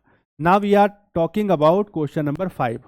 क्वेश्चन नंबर 5 आपके सामने है और इसमें पूछा गया है कि निम्नलिखित में से किसने मोहम्मद अली जिन्ना को हिंदू मुस्लिम एकता का दूत कहा था? ऋषिकेश कह रहे हैं सरोजनी नायडू, अंजू कह रही डी, प्राची कह रही डी, पूजा कह रही जी सर। अच्छा, क्वेश्चन का जवाब बताइए क्या आंसर होगा? जी जी जी बताइए, किसने कहा था? अंजू देवी कह रही डी, सरोजनी नायडू, अच्छा ठीक है, आप याद रखिएगा कि मुस्लिम, जी एनी बेसेंट, अच्छा सॉरी सर ए है, ए कह रही हैं, अच्छा देखिए मोहम्मद अली जिन्ना को एकता का दूत कहने वाली जो व्यक्ति थी उनका नाम सरोजनी नायडू था। उन्होंने जिन्ना को हिंदू मुस्लिम एकता का दूत तब कहा था जब वो राष्ट्रवादी हुआ करते थे, हालांकि बाद में वो पृथकतावाद के मार्ग पे चले गए। तो सरोजनी नायडू इसका आंसर होगा, ठीक है, याद कर लीजिएगा। ये वाला बताइए, ये वाला कथन किसने कहा था? ये यूपी पीसीएस में क्वेश्चन पूछा गया है। कथन है कि नेहरू एक राष्ट्रभक्त है जबकि जिन्ना एक राजनीतिज्ञ है, ये किसने कहा था? हाँ प्रीवियस ईयर का क्वेश्चन है, सही बात है। मोहम्मद अली जिन्ना को हिंदू मुस्लिम एकता का दूत किसने कहा था? याद कर लीजिएगा, सरोजनी नायडू। अब क्वेश्चन है कि कथन नेहरू एक राष्ट्रभक्त हैं जबकि जिन्ना एक राजनीतिज्ञ हैं, ये किसने कहा था, ये आपको बताना है। शाजिया कह रही हैं ए, ओके, छठे का जवाब दे रही हैं शाजिया जी। क्वेश्चन नंबर 6 का आप जवाब दे रहे हैं जी, क्वेश्चन नंबर 6 का जवाब दे रहे हैं। हाँ जी, क्वेश्चन नंबर 6 के बारे में बताइए। शाजिया जी कह रही ए, प्राची कह रही ए, ऋषिकेत कह रहे हैं मोहम्मद इकबाल, अंजू कह रही सी या डी, और बाकी स्टूडेंट क्या कह रहे हैं जल्दी बताइए जी, बताइए। प्रियंका कह रही एम के जी, एम के जी मतलब एम के गांधी, वाह क्या बात है, एम के जी मतलब महात्मा गांधी, सही है, ठीक है। और बताइए बाकी स्टूडेंट क्या कहना चाहते हैं। शाजिया, अच्छा शाजिया आप सी कह रही हैं, पहले उन्होंने ए कहा था, आप सी कहना चाहती हैं, सही है। और बाकी बताइए बाकी स्टूडेंट क्या कहना चाहते हैं। देखिए मैं आपको बता देता हूँ, नेहरू एक राष्ट्रभक्त हैं जबकि जिन्ना एक पॉलिटिशियन है, ये कहने वाले आपके मोहम्मद इकबाल थे, ठीक है। इकबाल ये अच्छी तरीके से जानते थे कि जो जिन्ना है वो बड़े पॉलिटिशियन है, he is a very shrewd politician, और राजनीति के लिए कुछ भी कर सकते हैं, जो कि उन्होंने किया, ठीक है। तो आंसर क्या हो जाएगा? सी हो जाएगा, ठीक है जी, समझ गए आप इस बात को? 6 का सी है, सही है, एकदम बढ़िया शाजिया जी, आपने सही जवाब दिया है जी, ठीक है। तो इस तरीके से आज की क्लास में हमने काफ़ी, हाँ जी 5वें का डी, अच्छा पूजा गंगवार जी 5वें का जवाब देना चाहती हैं, डी आंसर है। पूजा जी 5वें का तो हो गया, ठीक है, 5वें का आंसर क्या था? 5वें का आंसर ए है, ठीक है, 5वें का आंसर ए है, ठीक है, याद कर लीजिएगा। ठीक, चलिए तो इस तरीके से आज जो हमने क्लास करी है उसमें हमने 1939, 1939 और उसके बाद के प्रारंभिक 3 वर्षों का जो राष्ट्रीय आंदोलन रहा है उससे संबंधित क्लास को आज हमने आपके साथ डिस्कस किया। अच्छा, सॉरी सर, टाइमिंग मिस्टेक, कोई बात नहीं। ठीक, मैं उम्मीद करता हूँ आज की जो क्लास है वो आपके लिए लाभकारी रही होगी। अब कुछ और बातें हम जो है आगे आने वाली क्लासेस में डिस्कस करेंगे। मैं आपसे कहना चाहता हूँ कि आपको अगर हमारी क्लासेस पसंद आई तो आप इसे ज़्यादा से ज़्यादा लाइक कीजिए, ज़्यादा से ज़्यादा शेयर कीजिए, ज़्यादा से ज़्यादा दोस्तों में पढ़ाइए इसको, ठीक है। और इसके आगे क्लासेस जो है हम फॉलो करेंगे, रेगुलर कराएंगे, ठीक है। तब तक के लिए आप बने रहिए हमारे चैनल पर। धन्यवाद। और कोई क्वेश्चन पूछना चाहते हैं तो बताइए। अंजू, ऋषिकेश, शाजिया, पूजा, प्रियंका, प्राची, किसी प्रकार का कोई प्रश्न है जो आप पूछना चाहते हैं बताइए। किसी प्रकार का कोई क्वेश्चन है जो आप पूछना चाहते हैं, पूछ सकते हैं, बताइए। जी, पूजा, अंजू, कोई क्वेश्चन है, किसी प्रकार का कोई कन्फ्यूजन? अगर आपका शुरू का क्लास रह गया हो तो आप बाद में ज़रूर देख लीजिएगा, मैं आपसे ये कहना चाहूँगा, ठीक है। अच्छा, प्रियंका कुमारी कह रही हैं डेली क्लास लीजिए ऑनलाइन। जी बिल्कुल लेंगे। अभी जो हमारी क्लास चल रही है वो MCQ पे चल रही है, बाकी क्लासेस भी हम ज़रूर करेंगे, बिल्कुल कोशिश करेंगे। जी जी, शाजिया, अच्छा, ओहो, धन्यवाद आपका। शाजिया जी हमारी कह रही हैं, बहुत अच्छी बात, आपका बहुत बहुत धन्यवाद। और बाकी बताइए, बाकी स्टूडेंट क्या कहना चाहते हैं? ऑनलाइन क्लास लीजिए, बिल्कुल लेंगे। अभी हमारी जो क्लास चल रही है PYQ पे चल रही है, हम PYQ का एनालिसिस कर रहे हैं, आप उसको देख सकते हैं, आप आते भी हैं डेली, अभी उसको करेंगे, आगे इसके अलावा और करेंगे, ठीक है। चलिए, तो आज की क्लास में फ़िलहाल इतना ही। अंजू देवी, शाजिया जी, अंजू जी, प्रियंका जी, पूजा जी, ऋषिकेश जी, जी, आज की क्लास में आने के लिए आप सबका धन्यवाद। अब आगे आने वाली क्लासेस में कुछ और इम्पॉर्टेंट कॉन्सेप्ट, कुछ और इम्पॉर्टेंट प्रश्न आपके साथ हम डिस्कस करेंगे। आज की क्लास में फ़िलहाल इतना ही। धन्यवाद, thank you very much, have a good day.